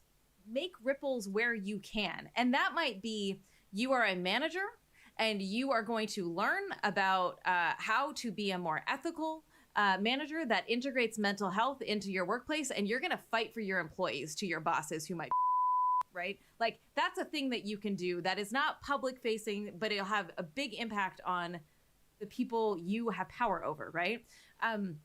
You and your friends are playing like games and you're in a lobby and someone is saying like awful things, like call it out, because if you can, right? If you are in a space to do that, like call it out, be that person, make it not normal and not okay to hear abusive, predatory language in gaming spaces. Now, I say all of that with the recognition that this is a mental health panel and we all need to take steps back. We all need to check out sometimes. We all need to take care of ourselves. We don't all do well in confrontation, So like, don't feel bad if you need to take time for yourself. And if that's like 6 months, so be it. Thank you so much for that. I think we're out of time. Really quick before we go, Anita, I know you have your hotline. I would love all three of you plug a mental health resource that you care a lot about that you think is valuable. Go.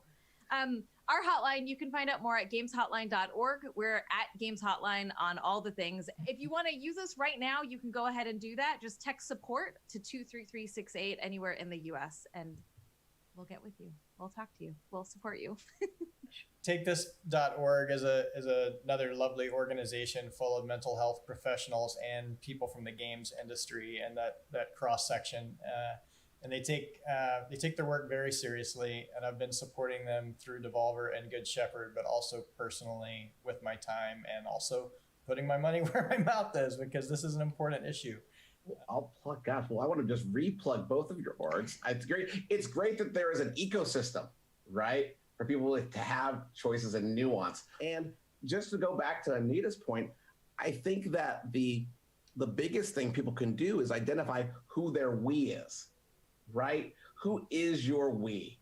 Finding your communities where you truly feel included and authentic is the most important thing that like all of us strive to do. And I guess sort of plug our nonprofit, Gay Gaming Professionals, for those who LGBTQIA, of course, but that is just one lens. I think everyone out there continuing to find communities around play, around identity, around discussion, where you feel you are your authentic self is the most important thing you can do. Obviously, these very specific mental health resources can augment that, but they should hopefully just be augmenting your day-to-day experience in and around games. Gordon, Anita, Mike, thank you all so much for doing this. This has been an absolutely wonderful discussion. Hope everybody has a wonderful E3. Take care of yourselves. Bye. Thank you, Rebecca.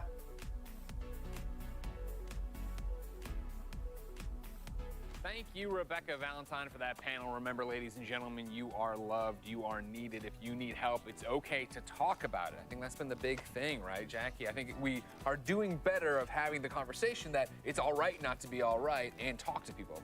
Yeah, I mean, life is hard. We all face our own struggles. I think the big thing I took away from that panel is that we can have conversations about this. It's okay to reach out to someone. It's okay to be like, hey, I need help. I'm having a really tough day. I'm in my own head. I'm overthinking stuff. I do it a lot. So I think we can all relate to that. But as you were saying, you know, don't be afraid to reach out for help. And no, we're all going through it. And I'm sure Golden Boy, you can attest to that as well. Yeah, you know, I mean, I've been working in esports for many years now, and it's always been a thing where it's like people don't like to talk about it. You know, people would view it as a sign of weakness, but it's not. It isn't at all. It's a sign of strength. Yeah, it's a sign of strength if you're able to talk about it. You know, whether you are a streamer, content creator, esports professional player, or just a normal gamer, just like us who just love video games, like talk about this stuff. It is important to do so. It is good for you. You know, reach out to loved ones, friends, family. The amazing hotlines that were also provided in that panel as well. Lots of great resources out there. And yeah, let's just keep having a conversation, you know, because I think that's the most important thing in the end. 100%, right? TakeThis.org, Anita's hotline, and FindYourWords.org, a great toolbox for you to get help or help those in your life. But for now, let's move on. It is actually happening, ladies and gentlemen. This is the end of day 1 of E3, but there are so many, there's 3 more days ahead of us. Of course, tomorrow will be day 2, and we are talking about a jam-packed show starting at 9:35 a.m. Pacific time with 24 Entertainment. Then, 10 a.m. It's the big one, Xbox and Bethesda Game Showcase. 12:15, Square Enix. Yes, everybody, I've seen the new Black Panther image they put up today. Don't worry, don't worry. 2 p.m., Warner Brothers Games is here with Back for Blood. 2:30, it's the PC gaming show, and then at 4:10, it is Future Games. That is just tomorrow. That is the next day. That's what's going on. Ladies and gentlemen, there's so much more to watch tomorrow. It's going to be amazing. Jackie, what are you most excited for? Gosh, that's so tough. For some reason, Starfield popped up in my head. I wonder why. Maybe it's a big deal. Maybe it was a scenario around me, right? Like, I've watched that teaser trailer so much and have tried to come up with all of these ideas about what it's about. And like, literally, it's just like space, a little satellite thing, and a bunch of colors. And I'm like, why am I reading into this so much? But I want to see more. Todd Howard, take my money. Yes, please. But yeah, I think that's the one I'm most excited to see more about. So yeah. Golden Boy, do I have to ask? Well, okay. First, I'm going to say very excited to check out Back for Blood stuff tomorrow. I love that game. It is amazing. The folks at WB, Turtle Rock, they're awesome folks. So I'm excited for that. You know, Naraka Blade Point, I played it. We're going to talk about it tomorrow. I'm really looking forward to that. But Halo. Why don't we even ask him? Halo, exactly. Why don't we even ask? That's all I want. I just want to be the Master Chief. I just want to shoot some Covenant, some grunts. I just want to live my best life. I want to, you know, take on the brutes. I want to shoot a BR again, an assault rifle. I don't know what it is. I just want to play Halo. I love Halo so much. That's all I care about. So I'm so excited for it tomorrow. Of course, I can't wait to find out all about the unexpected. But if I'm being honest, Square Enix, right? Number 1, Marvel's Avengers, because I'm a huge dork. But number 2, there has been a rumor about a different Marvel game from Square, maybe. And so I'll just wait to see if that happens tomorrow, if it doesn't. Let's get the media team out here. Yeah! You have to be Come on out. Michael from GameSpot, Dan from Nerdist. Cue the Saturday Night Live music. Please, Damon Hatfield, host of IGN's Get up here, get up here. Come here. We love you guys. Do you have anything else to make fun of Blessing about? Is there anything else to make fun of him about? You need to put do your dishes, dog. I love you. Ladies and gentlemen, that's it for Preview Day here at E3 2021. We're back with you, of course, live at 8:45 a.m. Pacific tomorrow as we get ready for 24 Entertainment, Xbox, and so much more. We will see you then. For now, though, have a good night. Bye. Bye. Oh, my God, I forgot about that.